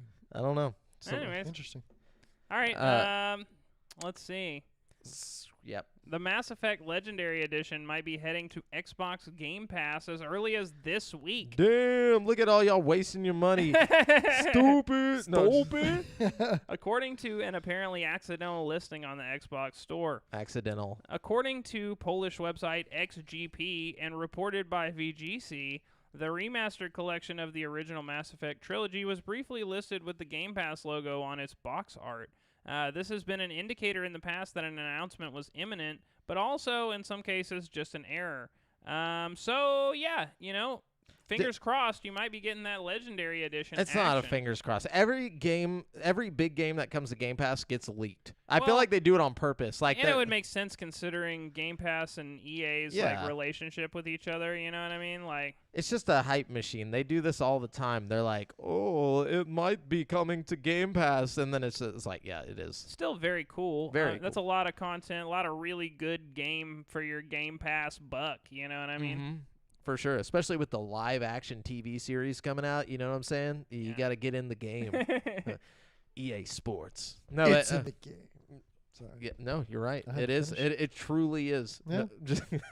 The Activision CEO Bobby Kotick has reportedly told senior managers at the company that he will consider stepping down from his position if he isn't able to quickly fix the ongoing problems at the publisher. In a newly published report by the Wall Street Journal, sources familiar with Kotick have said that the Activision CEO made comments during a meeting with executives on Friday that left open the possibility of his departure if misconduct issues present within the company weren't fixed with speed. Jesus. Dude, just step How has down. this guy not been canceled Yeah, yet? he's been canceled since before. But I mean, like, any of canceled this from happened. his job. Oh, Like, because he's the CEO. How are they gonna cancel him? He's the big boy. And that's why he's like, I'll consider it. Yeah, I've been thinking. He said, I'll drop a question before my phone dies while at work. What are your thoughts on Infinite's multiplayer? Likes, dislikes, improvements you'd make? we will. We'll definitely get your questions. Let me see who dropped that, actually, just so I can see who it was. No, it's kind of like that scene in Batman, or not Batman, Spider-Man 1 where Norman Osborn gets kicked out of his own company because all the shareholders are fucking sick of him, you know what I mean? Yeah, Well, definitely. That's what Hop they to need to it, do to Bobby shareholders. He's Kotick. gonna Yeah. turn into the The the Green Green Goblin. I almost said Ozzy Osbourne. He just turns into Ozzy Osbourne. Dude. Sharon. Aaron, we will answer your question at the questions part in the audio version. You'll be able to hear it. I didn't know. Why are you going to work, bro? What is that? What you said? Oh, you're at work. You're at He's work at right now, work. He's at work. dude. We're gonna come break you out of work jail. Yeah, dude. Just gonna go and drive through the wall. No, but, anyways, yeah. So I'm glad we're all so lucky that He's Mr. Kotick considering. is considering stepping down after everybody else got fired and thrown out. Like he did take a pay cut, A modest. a pay. modest pay cut, And no bonuses. no bonuses. I mean, Oh, Jesus Christ. where he's still making like $200 million a year. Yeah, but he might step down, though. So He might though. This guy's really doing good things. He's changing the industry. really turning a new leaf here. That's like So was funny to me. it last week that we were talking about people buying like virtual Lamborghinis as Yes. NFTs and whatnot? So Somebody we bought have a virtual already Lamborghini. gone over the fucking edge Oh, when it comes no. to NFTs. Someone bought a $650,000 NFT yacht for a game that hasn't even been released yet. That's how they're doing it Jesus right now. Christ. Most of these games haven't been released. What game is it? Because it might be the one with the Lambos that I was talking about. So, what if the article starts off, what if we took beloved children's game Minecraft and added the concept of private property? In the latest development of the NFT techno-financial trash fire none of us are allowed to look away from, Hypebeast reports that an NFT yacht just sold for $650K. More precisely, the Meta Flower Super Mega Yacht. Oh my God. Meta's everywhere now. Went for 149 WETH or wrapped Ethereum. Its utility over regular Ethereum eludes me, but crypto people love having multiple barriers of transfers, digital wallets, and withdrawals, etc. The Metaflower Super Mega Yacht's lucky and anonymous owner will be able to enjoy its completely digital DJ booth, helicopter landing pad, and single hot tub in the Fantasy Islands, a self-described luxury real estate development project of 100 NFT private islands comprised of NFT land in the sandbox plus architecturally unique 3D NFT villas. It's gonna be a bunch of Just pull my plug now. Christ. There's Oh, gonna be a bunch of rich Oh, people sitting there lonely as hell in their fucking NFT fucking house, just fucking. Nobody's going to be able to afford to get into this game. No, Like, dude. Nah, I'm gonna dude, get the I'll- NFT project fucking Jesus like. Christ. Whatever, dude. I'll tell you what we're going to do. We're going to take our NFT pickaxes and we're going to break in and we're going to fucking take their NFT yachts, all right? Y'all, Yes. y'all want to know what's even more sad? This thing looks like shit. Yeah. It's like blocky. It's like literally. It looks like Minecraft. It looks like a Minecraft yacht. Oh my God. Worth 650,000 though. Where did this guy get the money? Where do these people get this money? Some dude? people have more sense or more money than sense. Like it. No, Yeah, I don't know. I mean, maybe you just have so much money that you can just buy $650,000 fake yachts. Dude, I'm about to start Like, making just buy fake a real yachts. yacht. Yeah, for real. Buy a real fucking yacht. You got, Dude. for $650K. Yeah. yeah. Yeah. Like what? I would slap him. I would slap him if he was my son. If he wasn't my son, I'd slap him. Yeah. If I saw him in real ever life, see this guy, I'm slapping him. Just a Jamal, straight It was an slap. anonymous purchaser. Okay. I So bet he's your anonymous. presumption Yeah. I bet he's of not. He doesn't want to get slapped. them there Brett, are. you got anything? No, that's it. I'm out of news I'm too. thoroughly disgusted Yeah, by that yeah. last article too. We should have saved that for the middle, so I could have washed the taste out of my mouth on that one. God dang. Yeah. Ugh. Anyways, we're going to jump on over to this week's releases now that we're done with the gaming news. This week's releases are all the games that you will be able to buy in the next 7 days. The brand new games, starting with MXGP 2021, coming to PS4, PS5, Xbox One, Series S and X, and PC on November 30th for $49.99.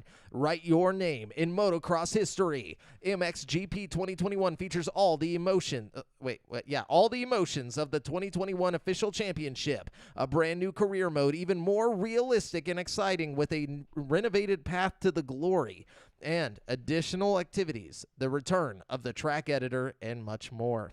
Evil Genius 2 World Domination is coming to actually, I don't know what it's coming to. I messed up on a typo. So it's coming to something on November 30th for $59.99. In Evil Genius 2 World Domination, a fiddly world map and confusing objectives foil the plans of this stylish, gleeful villain simulator. It's coming to Game Pass. I know that. There you go. Don't pay $59.99. Just get Game Pass. And then we got Prop Night. And Prop Night is coming to PC on November 30th. Couldn't find a price, but in a small provincial town, teenagers continue to disappear mysteriously. Join a thrilling party and defeat the evil together, or become the sinister villain and trap the teens forever in Prop Night, a 4 versus 1 multiplayer physics-based prop hunt mixed with classic horror survival gameplay. I like prop hunts. That sounds fun. What's Prop Hunt? Where you can like COD is like the earliest I know of it, but you can change into different literal items Oh, that's to hide fun. from somebody or people They go that looking are around to find you. All the Yeah. gameplay I've seen, I didn't see any of that in the gameplay. I've watched some trailers for this, and it just looks like Dead by Daylight with cartoony but, paint on it. but someone's a Wow. banana. No, I'm just, I guess I missed that part. I don't know. I wasn't paying close enough attention, I guess. I don't know. look harder. No, I'm just kidding. And then we got War Tales, coming to PC, December 1st. Couldn't find a price, but War Tales is a medieval open-world tactical RPG in which you lead a group of mercenaries in their search for wealth across a massive medieval universe. Explore the world, recruit companions, collect bounties, and unravel the secrets of the tombs of the ancients. I know you said medieval, but I think it's a pirate game. It Says medieval. How you read it. Oh, yeah. My bad. I was like, it says medieval. I was like, I didn't watch the trailer or nothing. But then we got Wreckfest coming to Stadia on December 1st. I didn't write the description because that game's old. And then we got Transformers Battlegrounds coming to Stadia on December 1st. Same with that one. Then we got My Universe Doctors and Nurses coming to PS4, Switch, PC, December 2nd for $29.99. Start your medical career in My Universe Doctors and Nurses. Discover hospital life as part of a team and take care of your various patients with different mini-games. And then we have Asterix and Obelix. Obelix? Obelisks? No, it's Ix. Look at this. Asterix and Obelix. Oh, weird. Slap them all. Coming to Switch, PS4, Xbox One, and PC on December 2nd for $29.99. Be prepared to prove your bravery. Play as Asterix and Obelix and set sail to the most iconic places in the comic book series while battling Roman legionnaires, pirates, brigands, and even the dreaded Normans. Normans? Who are Hi, we're Norman. Yeah. Hi. No, and then we got Mech Jammer coming to PC on December 2nd. Couldn't find a price. But strategic CRPG with a branching horror-packed narrative where every path is paved with life and death choices. And then we have Dairoku, Agents of Sakuratani, coming to Switch on December 2nd for $49.99. Delve into the strange world of Sakuratari. Ratani, sorry. It's like almost like Japanese and like fucking Italian. I'll tell you, Sakuratani, but where ghosts and apparitions, I can't do that, are a commonplace in the visual novel Dairoku, Agents of Sakuratani. I understand. You're not Chris Pratt. Yeah, I know. And then we got Archville. Or Arkville? Is it Arkville or Archville? Arkville, coming to Switch, Xbox One, and PC on December 2nd. Couldn't find a price, but uncover the dark lore of the world on your quest to unearth the arch of the fabled world of Archville, an action RPG with skill-based bullet hell combat that will put your weapons of choice to the test and require precision and speed to succeed. And then we have My Universe Interior Designer coming to PC on December 2nd. Couldn't find a price, but paint colors, furnishings, style, interior design. You choose each and every detail in My Universe Interior Designer. And then we got Solar Ash coming to PS4, PS5, and PC. This is a first-party title, right? For Sony. The December 2nd for $35.99. I've heard nothing. We saw, yeah, you guys have. We saw this at it was in that video that I'm sure I've seen something, but I just don't remember. Yeah, likewise. Journey through a surreal, vivid, and highly stylized world filled with mystery, wild high-speed traversal, endearing characters, and massive enemy encounters. Okay. And then we got Grim Dawn, Xbox One, coming December 2nd for $24.99. Enter an Xbox One? Yep, that's it. Enter an apocalyptic fantasy world where humanity is on the brink of extinction. Iron is valued above gold, and trust is hard-earned. This ARPG features complex character development, hundreds of unique items, crafting, and quests with choice and consequences. And then we have Rubber Bandits coming to PS4, PS5, Xbox One, Series S and X, and PC on December 2nd. Couldn't find a price. Hey, it's hilarious. A physics-based multiplayer party brawler. Rubber Bandits is an intensely amusing action game. Lets up to 4 players battle it out in quick matches of fun in the sun with a variety of summer-themed levels, weapons, and characters. Rubber Bandits. Then we got The Plane Effect coming to Xbox One, PS4, December 2nd for $14.99. Get lost in a dystopian isometric adventure as you help Solo find his way home. But what is home to Solo? Is someone watching him? Uncover, explore, and understand the mysterious mishaps of Solo. And then we got Chorus coming to PS4, PS5, Xbox One, Series S and X, Stadia, December 3rd for $39.99. Discover Chorus, an immersive single-player experience that tells a mature and dark tale of redemption. Take control of Nara, an ace pilot with a haunted past and forsaken her sentient starfighter. And then we got Big Brain Academy, Brain versus Brain, coming to Switch December 3rd for $29.99. There's a demo out for this now on your Switch if you want to try it.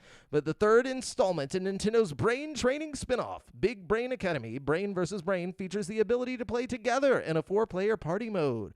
The brain testing activities are made up of 5 categories: identify, memorize, analyze, compute, and visualize. We have Disney Magical World 2 Enchanted Edition coming to Switch December 3rd for $49.99. Immerse yourself in a world of magic in Disney Magical World 2 Enchanted Edition on Nintendo Switch. Make a new home in this enchanted Disney world and hang out with beloved Disney characters. Is that the one with the little characters that they like scan in? No, that's Disney Infinity. That's old. That's gone, I think. And then we got Danganronpa. Sorry, I don't big keep up with the big kids. Danganronpa Decadence. Coming to Switch December 3rd for $59.99. Danganronpa Decadence contains the 3 main titles in the legendary franchise: Danganronpa Trigger Happy Havoc, Danganronpa 2 Goodbye Despair, and Danganronpa V3 Killing Harmony, and also the brand new board game style Danganronpa S Ultimate Summer Camp. Dang it. And then we got Happy's Humble Burger Farm coming to PS4, PS5, Xbox Series S and X, and PC on December 3rd for $19.99. Have you ever dreamed of returning to the best burger place ever? Your dream is about to become a reality with Happy's Humble Burger Farm. And then we have Icarus coming to PC on December 4th. Couldn't find a price. In the sci-fi survival game Icarus, players take limited time drops onto a broken planet in search of rare exotic matter, which fuels advanced tech and player progression in the game's gritty universe. And then finally, we have This Is the President coming to PC on December 6th. Couldn't find a price, but This Is the President is an extravagant, dark, and gritty political thriller set in a fictional universe or a version of the United States. Wow. Wow. Okay, that's it for gaming releases. Thank goodness. Do y'all have the plus? I do. Games with Gold. So, Games with Gold for December, we got The Escapist 2 coming from December 1st to 30th. Grab that for free.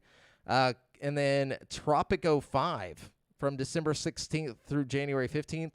But also for the Xbox 360 and the Xbox One and Series X, we got Orcs Must Die coming between December 1st and the 15th, and then Insanely Twisted Shadow Planet from December 16th through the 31st. So we got all these amazing, well-known titles. Bangers. Besides dude. Tropico 5, I hear that's a big deal, though.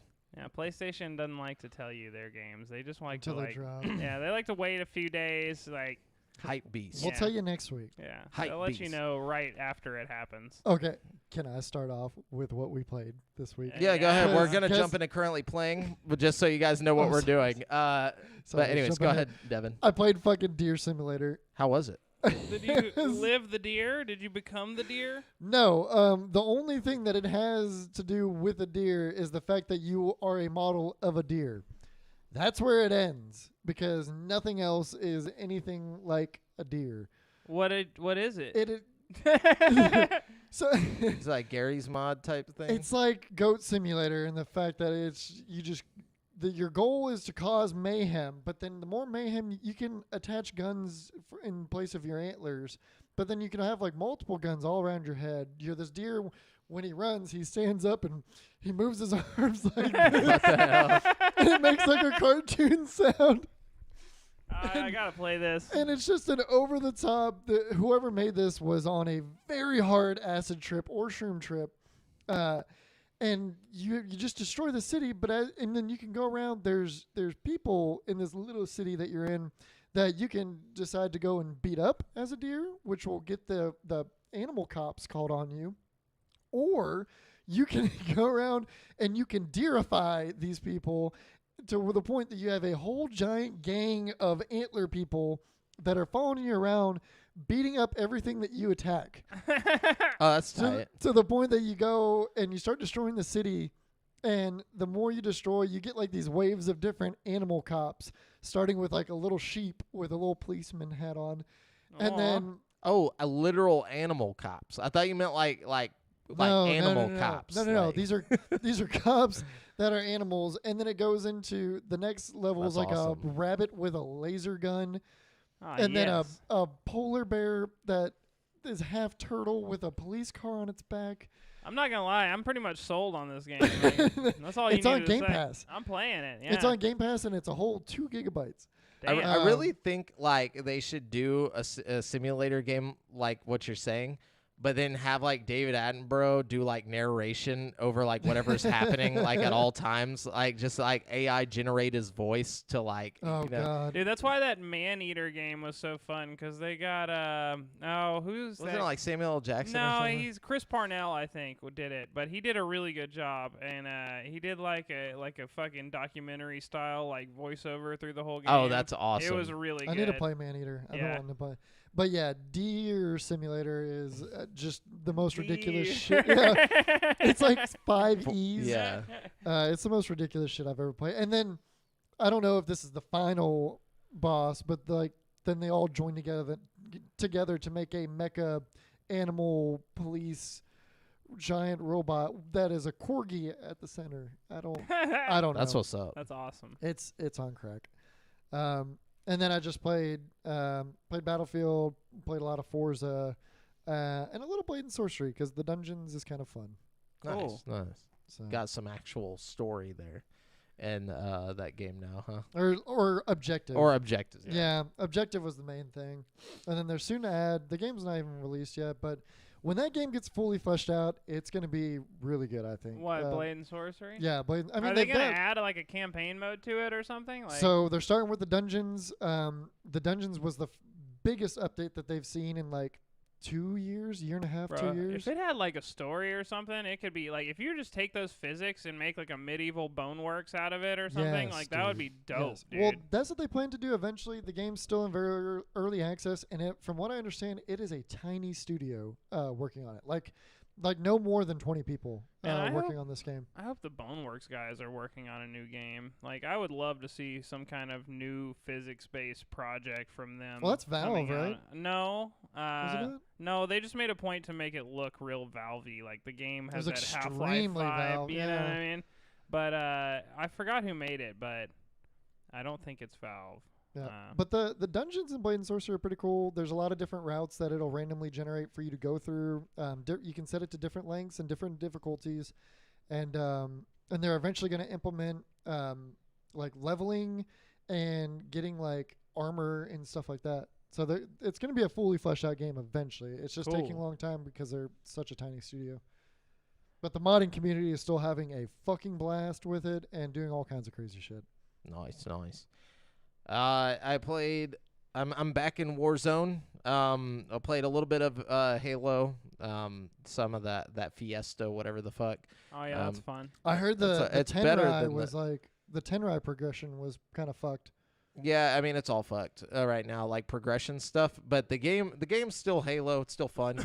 But any of the progression stuff is just I don't know. Well, what was the their gripe thoughts with the Tenrai progression? Because they fixed the regular Battle Pass progression, right? It's where you can only do like a certain amount of objectives like a week to do it, and they only randomly appear, and then there's no way to complete all of it before the event is over. Like it's just they're dumb. Like I don't know how they came up with that, but the Fiesta the game mode is actually really cool because it's all Slayer. Like so you can just only play Nice. Slayer if you want, and it randomizes your weapons. So, like, whenever you start with 2 random weapons. Every time you die, you got 2 different weapons. So, like, it gets you used to all the other weapons in the That's game. cool. And it's not ranked or anything, so you don't have to worry. But then I also got Mario Party Superstars. Oh, what?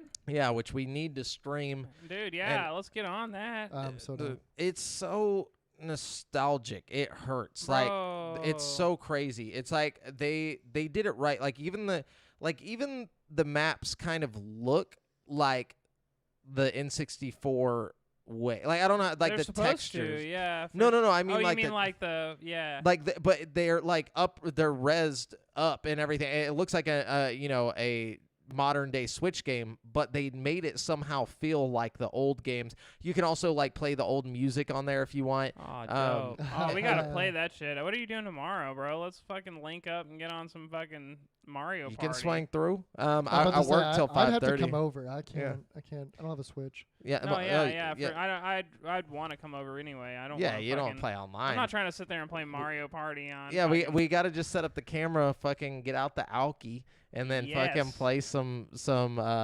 drinking game Mario Party. Oh my God. But so like the cool thing about it though is like you can like whenever you go into the board game or whatever, it'll show you like screenshots from the N64 version of it where it's like, this is how, this was or whatever, or like in the loading screen and all that stuff. And it's just like so nostalgic, dude. Cool. Hits you right in the heart. But the feels? Yeah, right in the feels. And but yeah, anyway, so I got that. It's pretty fun. It's great. It's a lot better than the Switch Mario Party. Like it's the old school board rules. So like you got duels are back. Like if you land on the same thing, you'll get into a duel. It brought back like the lucky spaces and all that stuff, and the like it's 10 coins for a star, but then it will like go up and all this stuff, or it's 20 and then it goes up instead of just being 10 coins every time. Like the one on Switch was whack. I don't know. It was great while it was there, but now it was now good we're when back. it was the Now the only better option. shit's But out. yeah, now we got better. Yeah. I like that. Hell yeah. Anyways, right, what you been playing? All right, so I've still been playing Dark Pictures Anthology House of Ashes with Audra. We're doing our second playthrough of it. But Nice. the first time we played through it, one of the main characters, Eric, got killed really early in the game. And we managed. Our main goal this time was to keep Eric alive, and we've already kept him alive longer than we have in the first game. And we've gotten at least 30 minutes to an hour more of just story that's Different. added just because Eric survived. You know what I mean? The whole game is playing out completely differently, and there's flashbacks that weren't happening in the first time we played through it, and little scenarios are unfolding that required Eric to be alive. We That's basically got the worst case scenario in our first playthrough, and we still had a really good time. So this time it's extra epic, and other decisions that we made the first time that we okay, we made the right decision the first time because we're trying to do a lot of stuff different. So almost every decision we make, we're just let's do the opposite, Yeah. So there's one part where there's a monster eating fucking Ashley Tisdale's face off. And you have to decide to shoot the monster on Ashley Tisdale or shoot the monster that's jumping at you. And the first time we played through, I shot the monster that was attacking Ashley Tisdale, and then somebody else gets the monster that's coming at you before it gets you. This time, it was Audra playing as the character, and she blasted the monster that was coming at her instead of the one on Ashley Tisdale. And so the monster falls away or whatever, but then you see Ashley Tisdale in the background just getting fucking chewed on by this fucking vampire, and then it's bearing updated. Ashley Tisdale is infected with the fucking blah blah blah. So Ashley Tisdale is dead. So, everything's playing out differently. I'm having a lot of fun with it. It's really, really good compared to the last two entries in the House of Ash, or in the Dark Pictures Anthology series. So. Nice. Yeah, I forgot to mention, I also bought Dark Souls, what is it, Definitive Edition, or the remastered edition on Switch, because it's only $20 for Monday, whatever, that's Cyber cool. Monday. I bought it on my Switch so I could play it while I was working, because I was standing over at the desk or whatever, and sometimes it's I get so hard with those Joy-Cons, bro. Oh, dude, it does feel stupid. But I'm playing in handheld, so it's not as I'm not trying to play it on the TV or anything. No, that's when it's the hardest, because fucking my hands are gigantic, dude. I mean, and fucking same. when my right thumbstick or my left thumbstick is always fine because it's at the top of the Switch or whatever, but I can't deal with this thumbstick down here. I have to fold my thumb up and hold the Switch like this to make it work. So first person shooters are just fucking impossible Trash for me on in the Switch, handheld mode, One thing I've noticed though is that the Switch Lite for whatever reason feels significantly better, and I don't know why. It's because it's more confined. It feels, doesn't have I guess that you can extra. hold it better or something in your hand. I don't know. Yeah. But and also it doesn't feel like your Joy-Con's gonna slip out of the slot or whatever. But so I got that. I'm just getting used to the controls, but I'm playing a Dex build again just because I'm fuck it. Hell and yeah. I'm gonna be playing this one by myself all the way through, so I gotta fucking gotta be good. Dude. I like the vibe in Dark Souls 1. Something about the map is pretty cool. I don't know. It feels very similar. It looks ugly as sin on the Switch. Like, even though it's the remastered, like, it looks so bad. But, like, that's just the Switch. That's what honestly, I'm saying. Like, yeah. dude, it's so hard to play a lot of things on the Switch these days. Like, I go back and play games that I was so into when I first got my Switch. I'm like, damn, this shit ugly. This shit looks bad. Yeah, Done been spoiled. it looks like straight up N64. Like I'm ready Dark for Souls. as soon as the Steam Deck comes out, I'm selling all Switch and Switch accessories and fucking just going straight Steam Deck, dude. Honestly. Well, the thing, though, I don't know. I'm enjoying it even though it's ugly as fuck and it's tiny. It's hard to see what's going on and it's dark as fuck. Like I have the lighting Not hearing any turned. good things here. No, dude, it got like a 9.5 out of 10 for the Switch. Like I was like, Holy what? shit. On IGN or whatever. That's why I bought it. But like, it's just so dark. Like you can barely see what's happening. But you know, I already beat the first boss and shit. Like I was just like running through. Like I think I'll be all right. I'll handle it. Yeah, once you get used to it, and it's like at least you don't have to use the right thumbstick all the time. It's just like camera control most of the time, you know. So it's not like a first-person shooter or something where it's just like you're gonna be fucked. You know what I mean? Like, If you want to lock on a target, like the thumbstick, the right thumbstick feels so loose that whenever you try to click it, like sometimes it doesn't click and shit. Oh, like yeah. I hate the Switch, dude. dude, fucking A, man. I hate the Switch I hate it controls. so much, but I use it like all the fucking Me time, too. like when I'm traveling and stuff. Well, I don't use it all the time, but now I will. That I have to stand at a desk and like I don't want to have like I can't be over by a TV, so my Switch is about to get real used up. Yeah. Anyways, go ahead, Brent. Okay, so I played Dark Picture Anthology, and then I played. I've been traveling most of the week, so I've been on my Switch a lot. Ironically, since we were just talking about Switch. Yeah.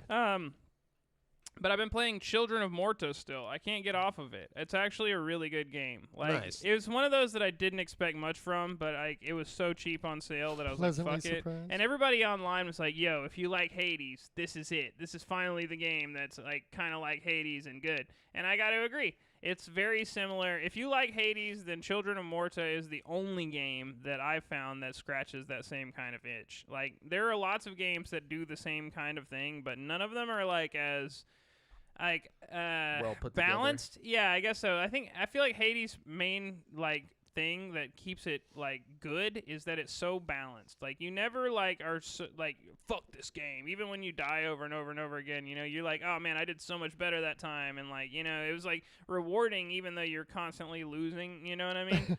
And like Children of Morta is the same way, and you're constantly unlocking stuff in Children of Morta. Every time you're like about to put the game down, it's like, oh, a new Bergson family member has come out of the woodwork, and now you can play as them. And like it's fucking, you're leveling up, and like you're encouraged to play as like every member of the family. And that, like, usually my favorite character is the girl with the bow, but if you play as the same character too many times in a row, it'll like fatigue your character, and so like you'll have less health with that character or something. So like you're encouraged to pick a different character.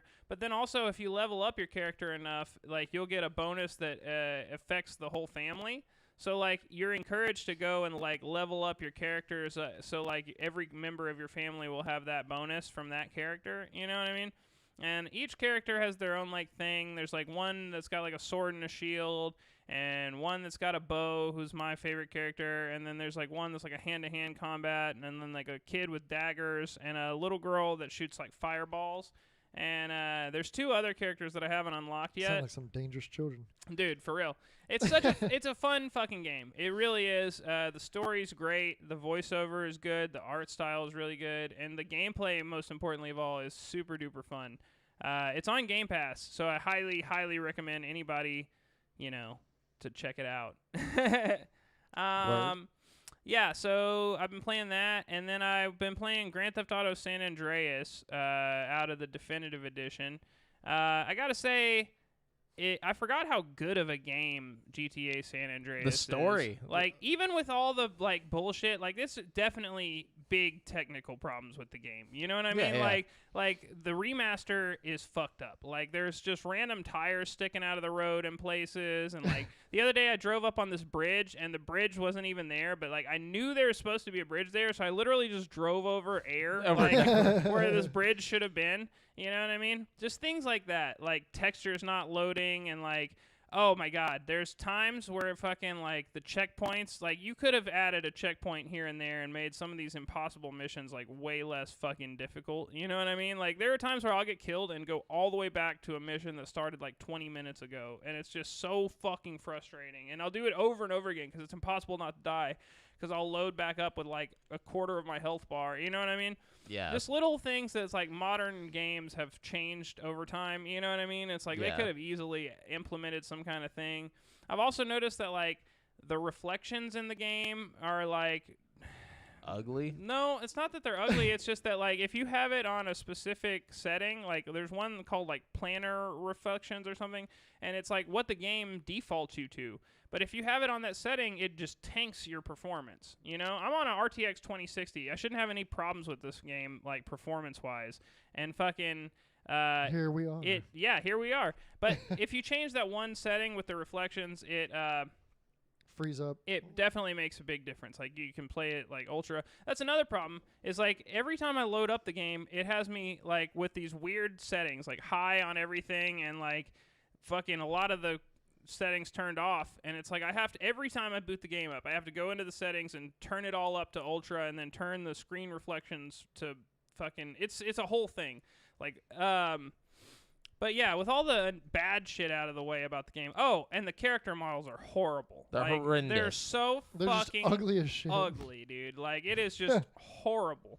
But yeah, with all the bad stuff out of the game, out of the way in the game, it's still a great game. Like you can't like make Grand Theft Auto San Andreas a bad game. Like I forgot how good it actually is. Like for its time, like the voice acting was just immaculate. You got like Samuel L. Jackson fucking doing voice work fucking for the game, and like an amazing job nonetheless.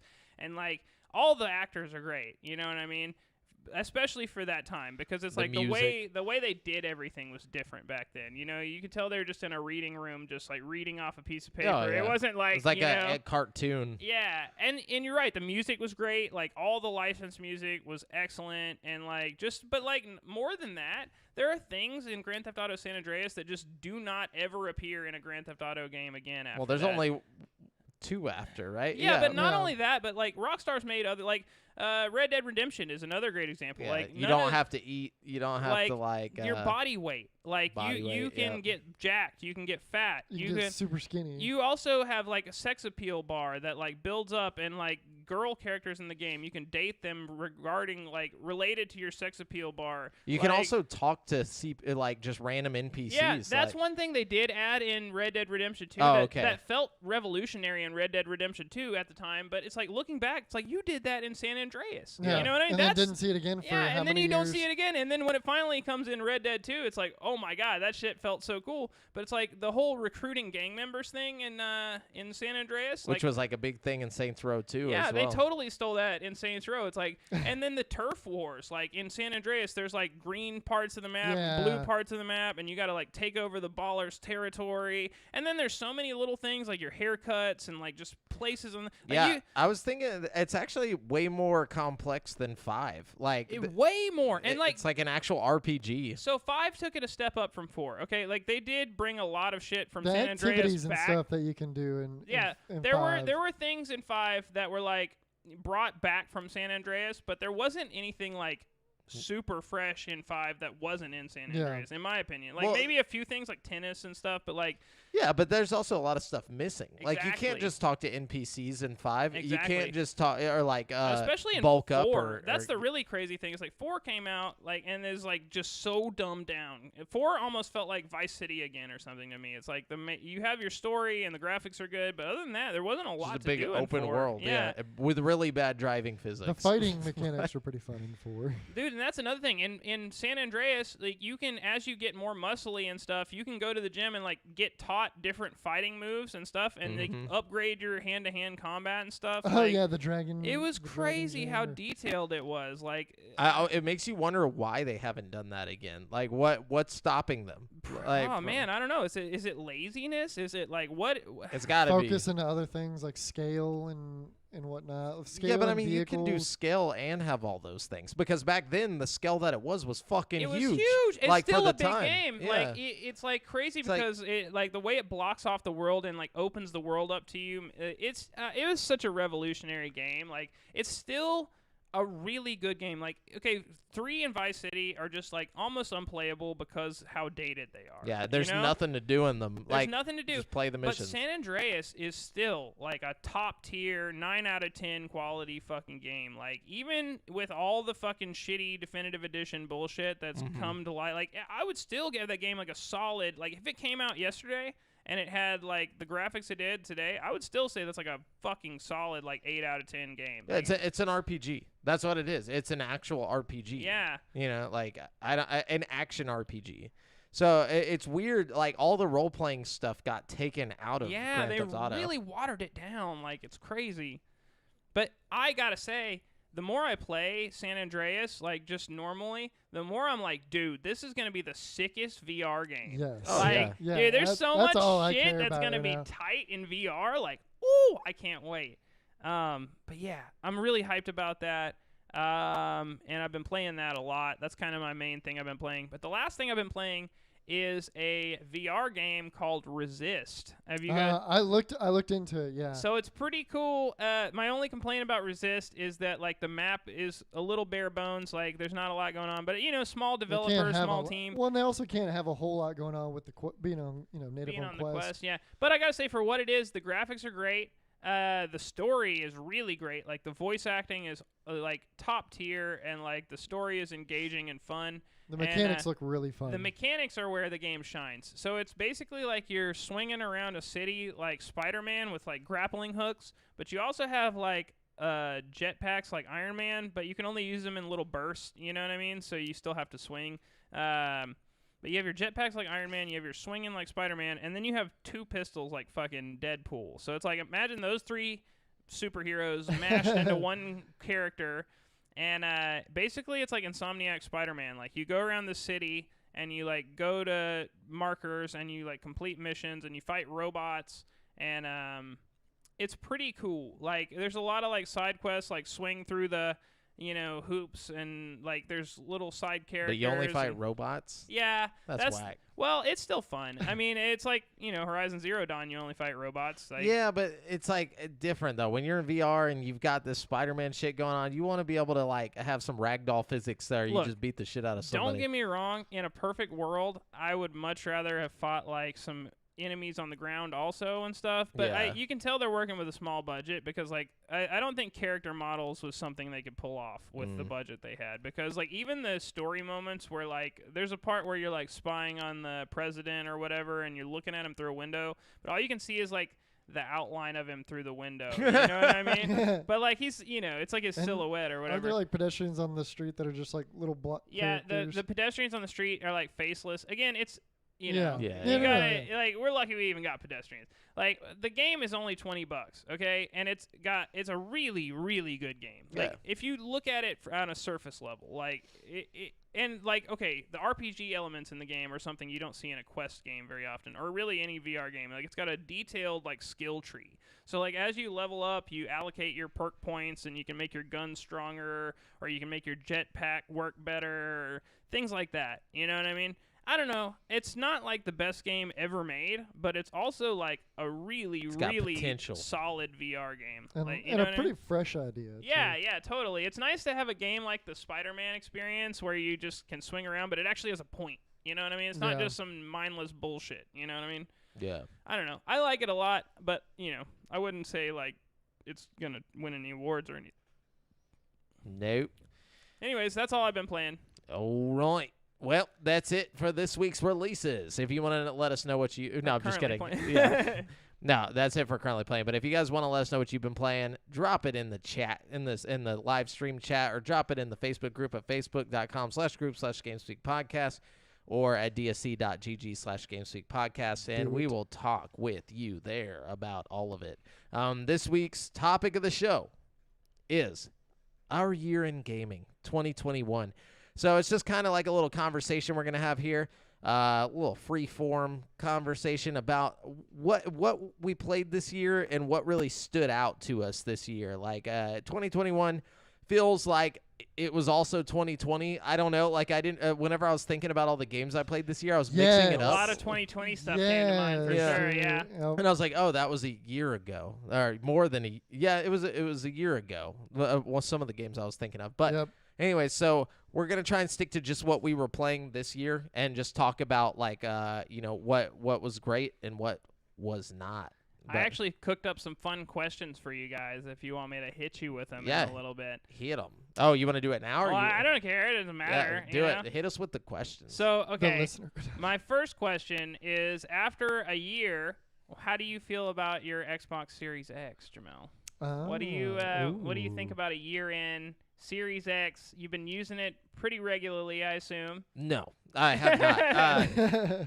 Well, to be honest, like as an Xbot, I have to be like real about it, and to be real about it, it's been good. Like I don't have any downsides to it other than there's no games.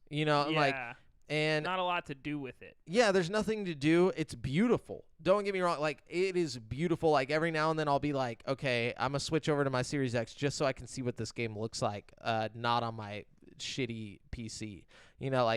Which my PC's like a 980. I have an RTX 980, so it's not everything plays 1080p basically. I'm not going much higher than that. So I'll switch over to my Series X and I'm running things, like in 4K, looking just fucking beautiful, 60 frames. Crispy. It's just crispy, dude. And that part's awesome about it. They really need to fix several things, like specifically Warzone. We need an FOV slider. Like, if there was an FOV slider on Warzone, I would play my Series X instead of the PC. Yeah, I don't see why they couldn't do that either. I mean, and still make it console friendly. Like, couldn't you just adjust Halo has an FOV slider. Yeah, but say several put console a dynamic games have resolution or something in the game that can adjust to your FOV. It couldn't be that hard. You know what I mean? Dude, there's no way that they can't do it. They're just not doing it. That's it. That's the problem. But so because that coupled with aim assist would just be too much. Yeah, it's just too much going on. But anyway, so there's just a little things about it, and then also I'm ready for the Halo campaign. I'm gonna play the Halo campaign on my Series X because I want to see that in all of its beautiful. It's gonna be glory. Optimized like a mofo over the Series X too. Yep, and so that and whatever else comes forward. So right now I give it a 7 out of 10, but whenever games start dropping, good ones, not that Forza's not good or anything, but a game with a lot of story and stuff. I'm ready for something a full campaign. Forza's great for fun, but it's not it's not a first party. Do you usually play Forza on your Xbox or on your PC? On my Xbox. Okay. I can't play it on my PC. Oh, okay. It's too beautiful. Yes. So, also I need Discord app on Xbox. I'm tired of trying to use the Quarrel or whatever the fuck it's called on there, and it just doesn't work. So, speaking of Forza being beautiful, sorry, a little tidbit. I turned my graphics all the way down to 720p resolution, everything. I dumbed down Forza as bad as I could possibly get it, and I want to get some. Why? Just to see how bad I can make it look. Because it's such a beautiful potato game, mode, dude. And I put it in absolute potato mode. Is 720 as low as it can go? Yeah. Really? I think so. I put it on the lowest resolution. I figured it could go lower for some reason. And I put it at 15 frames, I think, too. Damn, the OG Xbox couldn't even play it. You locked it at 15 frames per second? Yeah. It was so ugly. See, I think it'd be fun to get it on the shittiest setting, but then get a mega high frame rate out of it and just see how high you can pump the frame rate. You know what I mean? Yeah, well, my TV can only do 60, but sorry, I just had to zero interject. textures. Oh, it was bad. It looked like fucking Gran Turismo on like PlayStation 2. Well, Dude, I actually cranked down the settings on Halo because, like, I was being stubborn and trying to play it on, like, ultra settings and shit. And I cranked it down to, like, medium. And it actually looks and plays really, really fucking good now. Like, I was just trying to be, like, I was trying to get too much out of my computer. Graphic snob. I want to, man. I want to push it to the max, you know? But it's like... Unfortunately, your max is medium. At least at 1440. Running at 5,999 or 5.99 gigabytes of GDDR. Right. Yeah. So what other questions you got, Brent? Okay. Devin, this Ooh. one's for you. After What a is it? year of VR and a new PC, Oh, dude. what do you think? I was fucking born for VR. I had been dreaming of VR since I was a little I was kid. born for VR. I absolutely love VR. I love the immersion of it. I love the physicality of it. Like, I think the most surprising thing to me is how much I use my PC, like, not for VR. Because when I bought my VR headset / PC, I was like, okay, this is my VR PC. Like, I bought the computer specifically for VR. You know what I'm saying? yeah, I did too. But it's like I use the computer for everything now. You know, it's like No, I yeah. do almost like 99% of my gaming on my PC, and it's like I didn't expect to switch over from my consoles really. Like I was just gonna like play a bunch of VR shit, and like you know I don't know why Well- I thought that, but like Well, I knew. Well, so the whole reason I got a PC was because I gave up on trying to get a next gen or a PS5 or Yeah. an Xbox Series X. I just gave up and I was like, fuck it, I'm gonna get a PC. And then I come to find out that it was near impossible to get a graphics card too. But getting both the Oculus and my PC around the same time, like I mean, shit.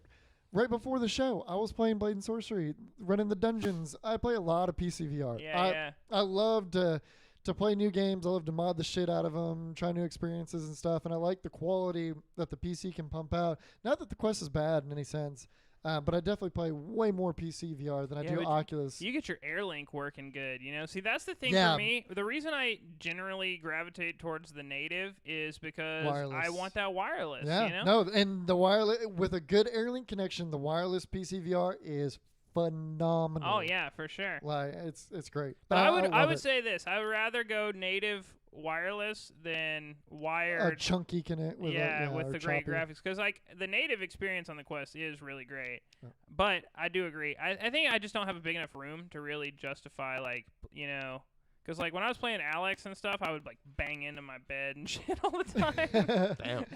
See, I've gotten a lot better about my situational or like my awareness Yeah. of in my. Well, see, I have a living good room. VR room. It's just like I can't. I'd have to like take my computer and put it in there, and like it's a Oh, whole thing. yeah. Like when I'm playing natively, I go to a whole different part of my house that's just like opened up and I perfect. gotcha. You know what I mean? Yeah, yeah. I don't have much room. I've got my living room, which is like maybe an 8x8 like playing square, so Yeah. or 10x10. It's pretty small. But I get by, and I've had so much fun with my VR headset, Cool. and coupled with my PC, and then all the other PC gaming that I've done. I feel like you and jumped just- into that at the right time. I feel like it's taken off now. Like the second you got yeah. one, it like started blowing up. Like I'm like, oh Yeah. yeah, dude. It's like Well, and I'd always wanted to, but the price point had always been so the I guess the like the entry price to get into VR before Quest came around was just ridiculous. I think that's one of the reasons why Quest 2 is doing so well. Is like A, it's affordable. You know yeah. what I mean? Like people can buy it, and B, it's available. People aren't like having to fight scalpers for it and stuff. Like you can go get one at Walmart. You know what I mean? C, it's quality fucking VR. Yeah, it's Like- great. You know, I feel like in this era where people want some kind of new video game, but like you can't get all the new video games. You know, it's like you lean towards the thing that you can get that's affordable, and that's the Quest. And I feel like And- that's what's really pushing VR to the next, and also the isolation Yeah. from the quarantine and stuff. You know, there's a lot of like factors really pushing VR forward. You know, Hold up. Conspiracy theory time. All right. okay. So shit. All right. You know me, I think I have an idea where you're going with this. So listen to me. No, I'm just, no, okay, no. What I'm saying The is like, frogs. okay, it's not about the frogs anymore. Think about this, okay? What if this whole thing, the whole like the not COVID, but the market and not being able to get chips and all this stuff, but you are able to Oculus, get you are able to get Oculus stuff is because they want everybody ready for the metaverse. Oh, They're shit. trying to push the Oculus Quest out. They're like, oh, we can't get the PS5. Oh, we can't get the Series X. And you want to know why? It's because the government wants you in your VR headsets. There's Okay. some warehouse with like 1 billion units of like Quest 2s just ready to ship Yeah, out. dude. This is all to get us into the metaverse. I feel like Oh. if the metaverse ends up being like, you know, as successful as everybody thinks it's going to be, there's definitely going to be a way to log into the metaverse through your PlayStation VR. You know what I'm saying? But they don't Like- want that because then you can still see the real world. You're not fully intoxicated by the virtual world if you're looking at it from a 2D flat Well, screen. now you're saying No, from PlayStation. PlayStation VR. I thought you Oh. just meant like a PlayStation or like an Xbox. You know what I'm No, saying? yeah, I know. But I Oh no, don't you'll think be That's able to. another interesting thing to think about, though, is like, could there be a way to interact with the metaverse from a 2D screen? Could you have like a 3D avatar that you're Yeah. controlling on your 2D screen and playing the metaverse like it's a video Well, game? with all the face scanning VR technology chat, that they I said, imagine. Yeah, you that's could. what I was thinking. yeah, with all the face scanning technology that they said they're going to implement, I mean, you could just do it from a laptop, camera. That'd be weird, man. But Weird. Get ready for the next stage of evolution, which is the metaverse. Adult Roblox. Adult What they call it? Rocox. The internet mob. Oh, Yeah. jeez. I But thought yeah, we were good- talking about adult Roblox. I didn't No, know. he's talking about the mob from Roblox. They're in The the. terroristic threat. Oh, Yeah. okay. I was like, We're going full circle here. gotcha. But good questions, Brandon. Yeah. Good questions. Yeah, thanks. Was that it, or did you have one for yourself? Okay. Because I didn't know we were bringing yeah, questions. I I feel feel like bad Brent now. needs a No, question. no. I just feel like the rest of my questions are like related to what are your favorite games in this genre and that genre and blah blah blah. You know what All I right, mean? well, ask it, and then we'll just go in a line, and you Brent can just- answer your own question. Brent just grabbed this topic by the horns. Yeah, and dude. He's leading it. Oh, okay. I like love it. I love it. All right, ask the question, then we'll go in a line. Let's Okay, see. so what do you think is the best multiplayer game you guys played this year? Like, and it can be a Ooh. game that didn't drop this year because like most Yeah, just multiplayer what games are you like live played. service kind of things, you know. So it's like one year Fortnite could be better than it was another year. You know what I'm saying? Just as an example. Yeah. So like that's okay if you say like Warzone or something. Yeah, but going off a sheer amount of time put into one Multiplayer, yeah. Yeah. I think it's weird because this was my year of multiplayer. Like, normally, like, up until this year, I was playing, like, A lot of single story. player campaign games. Yeah, like, there's just not that many out anymore. You know, like, I was playing Doom Eternal, a lot of Bioshock the good Collection. shit is coming to PlayStation. You know what I Yeah. mean? A lot of the good single player stuff. That too. But it's that even on PlayStation, they don't have much out, like, at the moment.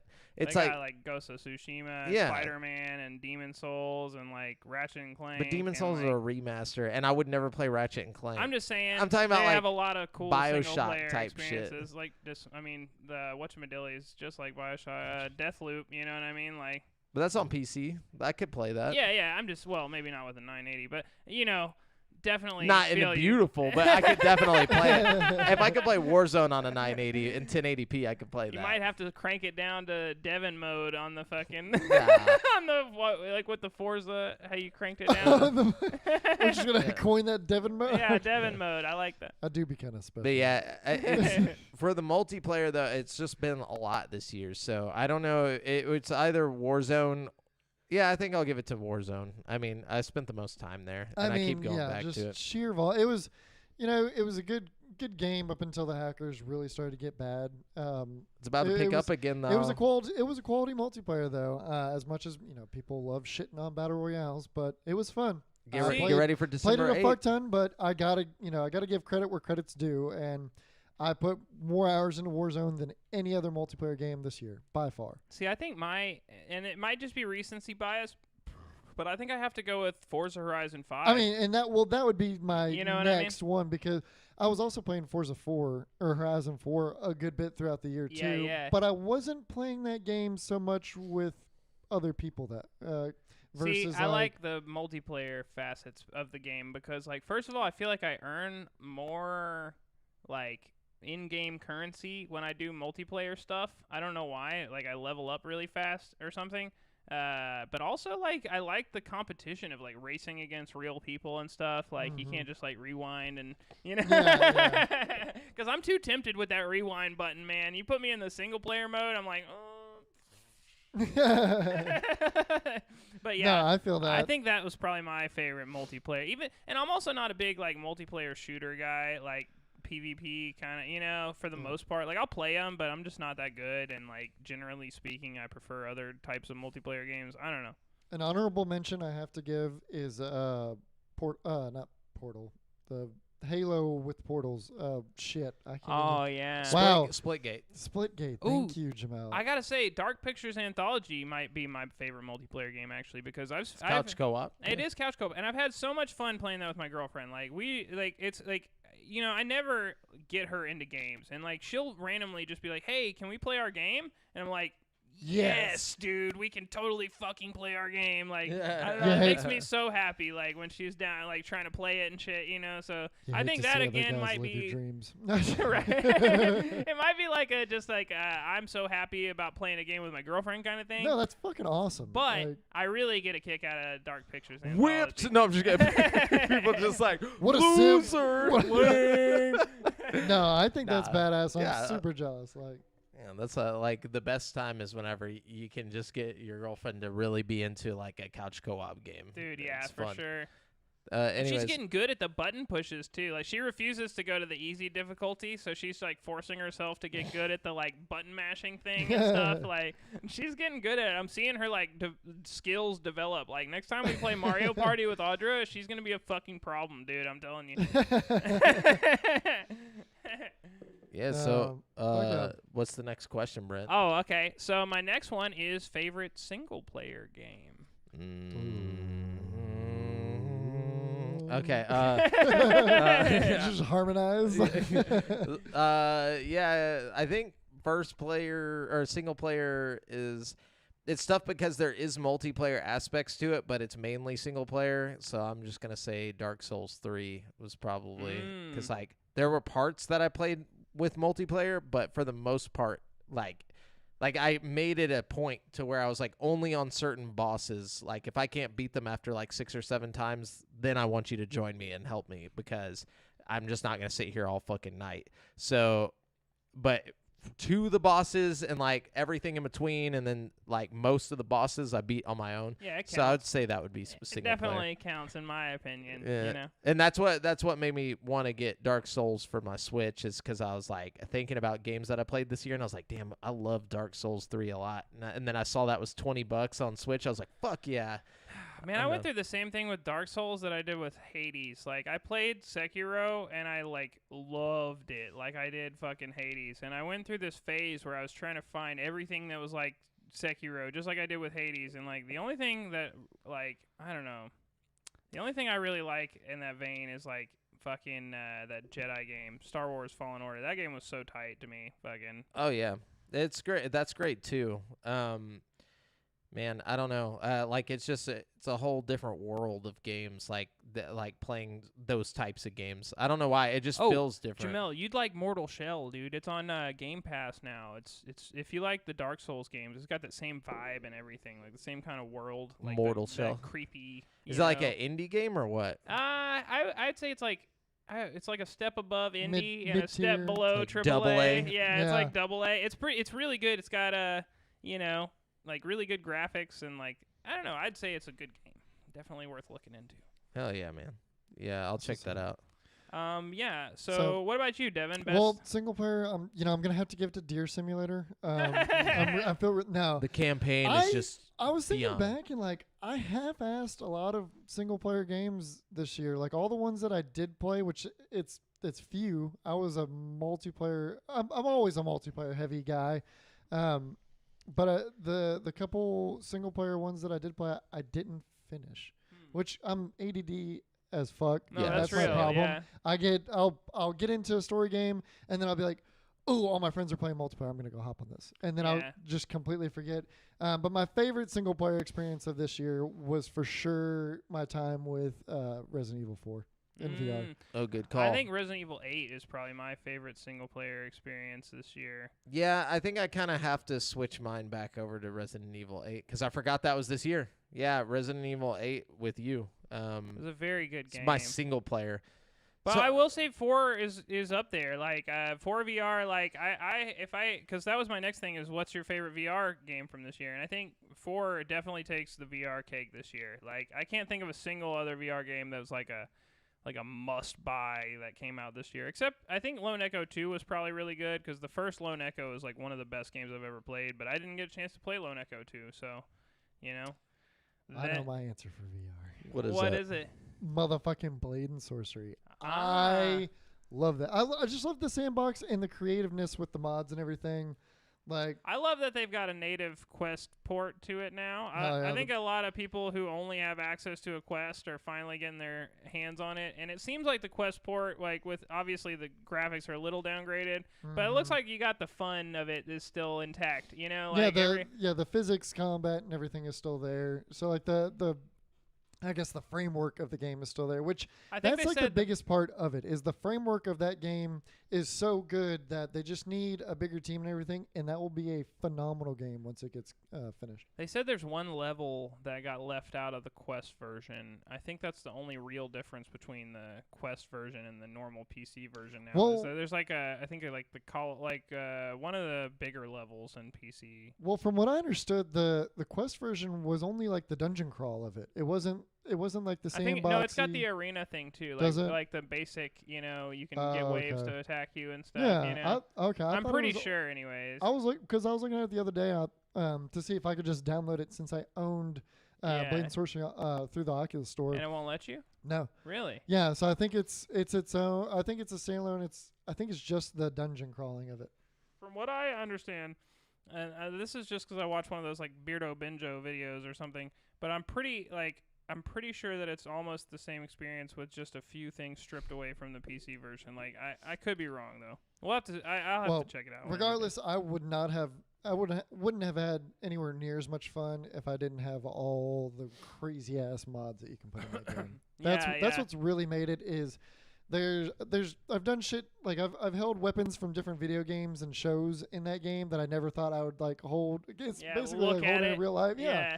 Like I have like now I have God of War, all the God of War weapons. Oh, that's cool. And what's the Bloodborne. I had the Bloodborne weapons. Oh, that's cool. I had all like 60 plus lightsabers of different kinds. Dang. And then also I think like I'm about 30 to go mod plus, the God like, of War Star weapons Wars in there. blasters and everything. So is The it God of like the fucking Blades of Chaos and shit? Like, or is They it don't just work. the axe? The Blades of Chaos. Yeah, it's the Blades of Chaos.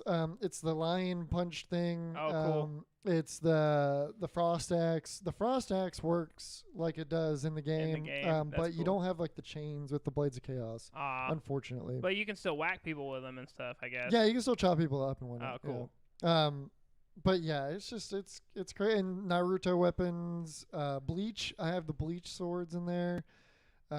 It's in all of them. All the weapons function against the enemies and stuff. That's so cool. So yeah, it's just the creativeness of it is your fun is completely dependent on how creative you can get and what mods you bring into the game. Cool. Yeah, I like that. Lastly, you got any more questions? No, that's all the questions I've and got. then my second one for VR is Phasmophobia. Oh yeah, Phasmophobia.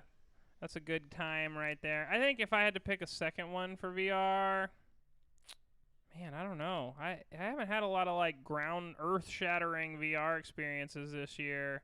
Oh, maybe Hitman 3, weirdly enough. It's weird to take a step back and go play on my old PlayStation VR, but like, fuck, man. Hitman 3 was such a dope-ass VR game. And by the way, we didn't mention it in the news, but they announced that Hitman 3 is coming to PC VR like relatively soon. Mm-hmm. Yeah, boy. Oh, okay. Yeah. And I'm telling you right I'm now, in. like, even with the shitty fucking blurry Screen PSVR, door. bro, it is so dope. Like, it is probably one of the best VR games I've ever played, and it's got like a dickload of content. You've got all 3 modern Hitman games in VR. I'm like, definitely getting that when it comes. bro, oh my goodness, I'm so excited. Oh, yeah. Now, last thing, what if you could like of all the games you played this year, what was your favorite game? Like, if you had to take away every other game you could only play this one game for this whole year, what would it have been that you played? And I don't know, because like I really think I enjoyed Resident Evil 8 the most, but as soon as I was done playing it, I like put it down and just stopped. You know what I mean? Well, like, it was just a campaign. Yeah. Well, I mean, even I played the Mercenaries mode a little bit too, which was actually really cool. But yeah, I don't know, man. Like, I think I had the most fun with Resident Evil 8, but I do have like a list of games that I feel like are worth talking about. You know what I mean? Resident Evil 8 was my most fun game, but Deathloop is probably like a close second, even though I think critically, like, whenever we get to December 9th and the fucking Game Awards come out, I think Deathloop's going to take the cake just because I feel like the critics really enjoyed the like quirkiness of it, you know what I mean? But I did enjoy Deathloop and Resident Evil 8, but I also really liked Psychonauts 2 a lot. You know, it's one of those games that like I would never give an award to, like, but it's fucking brilliant, and like Tim Schafer needs a good pat on the back and a raise. You know what I mean? I also think Pokemon Snap was really fun this year. Like, I'm serious. Like, I had a lot of fun with Pokemon Snap. Yeah, no, it's one of those games that I've looked forward to for a long time. But again, it's like, you know, it's like this is the only context where I could really mention it, because it's not something that's going to make any top lists or anything, you know what I mean? But this is your list. Exactly. You know, fuck the top But even list. my top list, it's like I can't justify putting this on the top 5 games I played this year, but it's still worth mentioning, I feel like. You know what I mean? It's definitely up there as far as like maybe top 5 Nintendo Switch games, because I feel like just not a lot of great Nintendo Switch games out there. You know what I mean? Like, I hate to say it, but like I feel like if I like the list of best Nintendo Switch games for me is really short. You know what I mean? There's like, I mean, Fire Emblem 3 Houses and like Mario Odyssey. that's it. Oh yeah, Mario Odyssey. Well, that was a great game. You didn't like you didn't like Breath of the Wild. Just I wasn't a big fan yeah, of but it. No. Breath of the Wild is on that list though, for me at least. Yeah, I think most people probably. But yeah, So one for me, if I Yeah, had you only get one. You can Forza. only have one. Forza. I mean, I'm on my way to 100%ing that game. You And definitely get a then lot I'm gonna of dive game in out of your heavy game. GOTY. Game of the year. No, I mean, just as much as I've already played it, and it hasn't even been out that long, and as much content that's in it, and then also the big, huge multiplayer factor of it as well. Like, I love that game, and I played Forza Horizon 4 a good, like, pretty consistently throughout the whole year too. So, You know, it's another game that I feel like is not ever going to get mentioned again, but it came out this year, and I had a lot of fun with it, and probably got forgotten about because it came out right at the beginning of the year. But Persona 5 Strikers, I feel like, was kind of a sleeper fucking hit. Like, it was really well made, and like, I'm not a big Dynasty Warriors kind of guy. That was a big or crowd anything, fighter, right? but yeah, it was well made. I mean, it felt like a sequel to Persona 5, which everybody knows is one of my favorite games of all time. It basically was like Persona 5 2, which, you know, I really appreciated that game for what it was. So definitely got to throw that one on there too. Hell yeah. Nice. Yeah, and we can't forget about Doki Doki Literature Oh, Club. man. We I also almost played did that forget this about year. that. That was a good one. It's a weird game. I need to get around to playing that. When I was gonna play it, some really bad shit happened. So Yeah. Play the first, like, the original is free, even though... yeah, I have it downloaded. Oh, cool. Yeah. That's one you definitely want to play while you're single, so no one's judging you. Yeah. You don't have Home someone Alone. over your shoulder like, what are you playing? So It's I've a got- weird game because you make every effort to play it alone, but then you get really creeped out because you're playing it alone. yeah. It's okay, guys. I've got plenty of time. Yeah. Oh, good. Yeah, it'll be all right. You loner. No, but yeah. So, yeah, I think my top one is, like, I loved, you know, Village or whatever, but I put that as my favorite, you know, single-player campaign, so I can take Dark Souls as my favorite game that I played this year. So, but that is it for the topic of the show, boys and girls. Back at the hizzy, wherever y'all are at, or in the car, or you know, at work or whatever. I like to you're- imagine people are driving into the sunset listening to us. into a big fireball. Like, no, yeah. But if you guys want to let us know what you thought was the best game of the year, let us know in the Facebook group or in the Discord or wherever. But anyways, so let's round out the show. We didn't ask for listener questions, but Aaron Jones did drop us a question. and before he let his phone die at work. And got back to work. Yeah, he said, "What are your thoughts on Infinite, Halo Infinite's multiplayer? Likes, dislikes, improvements you'd make?" We talked a little bit about this already, but for me, I think they need to improve it by fixing what's already there. Make the maps bigger. Yeah. Make the playlist. Don't make them like make them selectable. Like I don't want to Randomized. have to play randomized playlists. Like let me choose. I want to play fucking Slayer. I want to Yeah. play fucking Oddball. If And that's can what we I want. like load into the games a little fucking faster, please? I Yes. feel like it takes me forever to like get like when I get out of a game, I immediately hit like queue Play. up, and it takes like fucking like 10 minutes every time to fucking get into another game. It's Also, like, don't take us back to the menu. Just go to the yeah, next just fucking go straight game. into the next game. If we want to quit, we'll push B or something. Like fucking Yeah. don't, Like, don't well, do exit out. me. Like Don't do me, dog.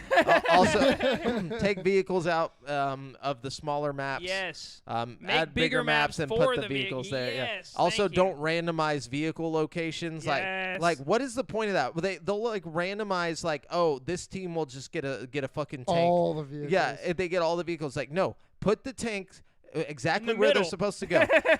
No, give each side a Yeah. vehicle. Tank, yeah. You know, like Vehicle. just like Blood Gulch back in Yeah. the day. Like give each side vehicles, and also weapons. Most of the fucking Covenant weapons in this game suck ass. They're horrible. They're just trash. It's like they're Even so the uninspired. Needler was kind of. Yeah, the Needler feels whack. It's seriously the weapons feel uninspired. They feel the like Covenant weapons, especially like. the battle rifle feels alright. I'm not a big battle rifle fan, man. I Yeah. usually love the battle rifle, and it's like I avoid it like the plague in this one. I'd rather have the DMR thing. Yes, like, bring the DMR back. We need the single shot DMR.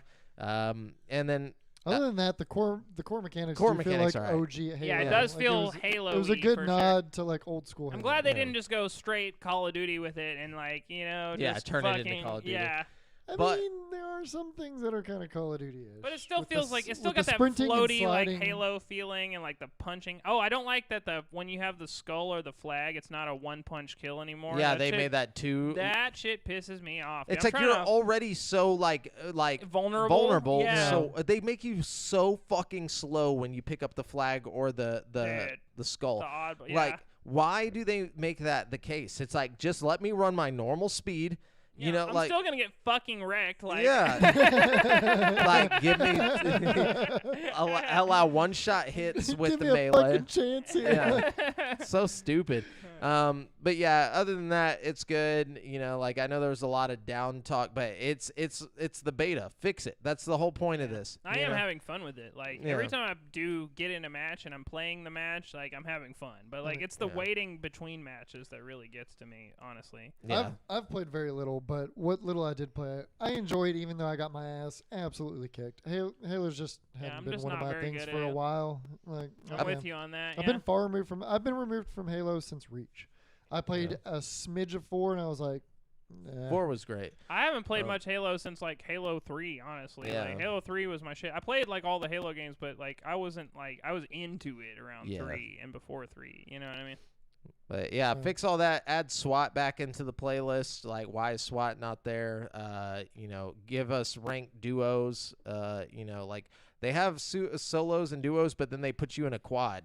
Like, it's like, dude, just make duos. Like, I just want 2 versus 2. Why is that not a thing? But anyways, yeah, thanks for the question, Aaron, because we forgot to ask for questions today. You're the So champ, you're the Aaron. champ. Slacking. Now we're There's- gonna round out the show with Boom, Brent. boom, boom, boom. That wasn't right. That was is close that enough. It? Yeah, close enough. It's the Who Wants to Be a Millionaire challenge where I steal Who Wants to Be a Millionaire questions Who and wants to be a millionaire? put them on the show. Usually these are like $1 million questions that you know some lucky dude got to answer or unlucky dude, whatever the case may be. Is Regis Philbin still alive? I don't think so. Oh. I'm What? pretty sure he died, right? Kelly, they had a whole thing with Regis and Kelly Ripa was all sad. Oh yeah, he's dead. Yeah, sad stuff. Anyways, Oh, damn. so question number Damn. 1. Okay. Who is credited with inventing who is credited with inventing the first mass-produced helicopter? Is it A, Igor Sikorsky, B, Elmer Sperry, C. Ferdinand von Zeppelin, or D. Gottlieb Daimler? I'm going to go with D on this one. I'm gonna go with A. Okay. Final answers? Yeah. Yes. All right. Jamel is right. It is A. Igor Sikorsky. I figured Sikorsky with the Sikorsky crystals, I thought. That's why I didn't you're pick thinking A. of Swarovski. Swarovski. Yeah. Okay, Yeah. never mind. Yeah. Well, I knew I knew the Zeppelin thing was just the throw us off with the fucking With the the Zeppelins, airships. yeah. and the Sperry. The Sperry's, like, he just made some dope Sperry's, dude. My approximate knowledge failed me. Yeah. All right. Moving on. 1 million Brent bucks. 1 million Brent bucks on the table. What letter must appear on the beginning of the registration number of all non-military aircrafts in the U.S.? Is it A, N? Is it B, A? Is it C, U? Or is it D, L? Oh, fuck. Do you want me to read the question again? There's some of our, like, military buddies out there that are, like, fucking civvies. Somebody knows this. Everybody on our Discord. I I'm know. gonna say I'm gonna go with C. What? Okay, what do you think? You Wait. want to hear the letters again? Yeah, which one was you? That's U was C. C, yeah. Yeah, that was going to be my guess. All right, so we're both going with C. I think we're both wrong. Yeah, me too. Final answer here? Yep. Yeah. It was A. Fuck. Sorry. What was A? What was L? A was in. In. Yeah. I would have never got that right. No. No, me either. It's I a was really thinking hard Surely question. going off the boats. USS. Then what's a B-50? Oh, that's a bomber. That's just like the model of the plane. And that's also like, These are like military. These are all non-military. Yeah, that's- planes. Oh, you said non-military. Yeah. Yeah, that's why I was like, I misheard the question. Yeah. Fuck. Sorry. Not that it would have not made that a it would have difference. mattered. Like, oh, you meant non-military? Oh, I knew it then. Yeah. See, that's why I was saying about the like us being civvies. I thought you said military, but yeah, it still wouldn't have made a shit. Like, Okay. Oh, dang. Like, my thing keeps, like, making, like, the paragraph disappear. You see that? yeah. What the fuck? It doesn't Okay. want you to read it. So remember, guys, iPhones. you've been listening to GameSpeak Podcast, courtesy of GameSpeakPodcast.com. The show posts for free every Wednesday on all podcast platforms, but you can watch it live before anyone else on twitch.tv/GameSpeakPodcast, youtube.com/CreateForSanity, and Facebook.com/group/GameSpeakPodcast every Monday evening at 7:50 p.m. CST. Be sure to submit any questions you want us to read on the show to the GameSpeak Podcast Discord, which is dsc.gg/GameSpeak Podcast. Check out our video content on YouTube, and if you want to stay up to date with your boys, you can find me on Twitter at the handle Al-Jaffer, Jamel, Brent at Brent has one, that's the number one, and Devin at Devondrius. And check out the GameSpeak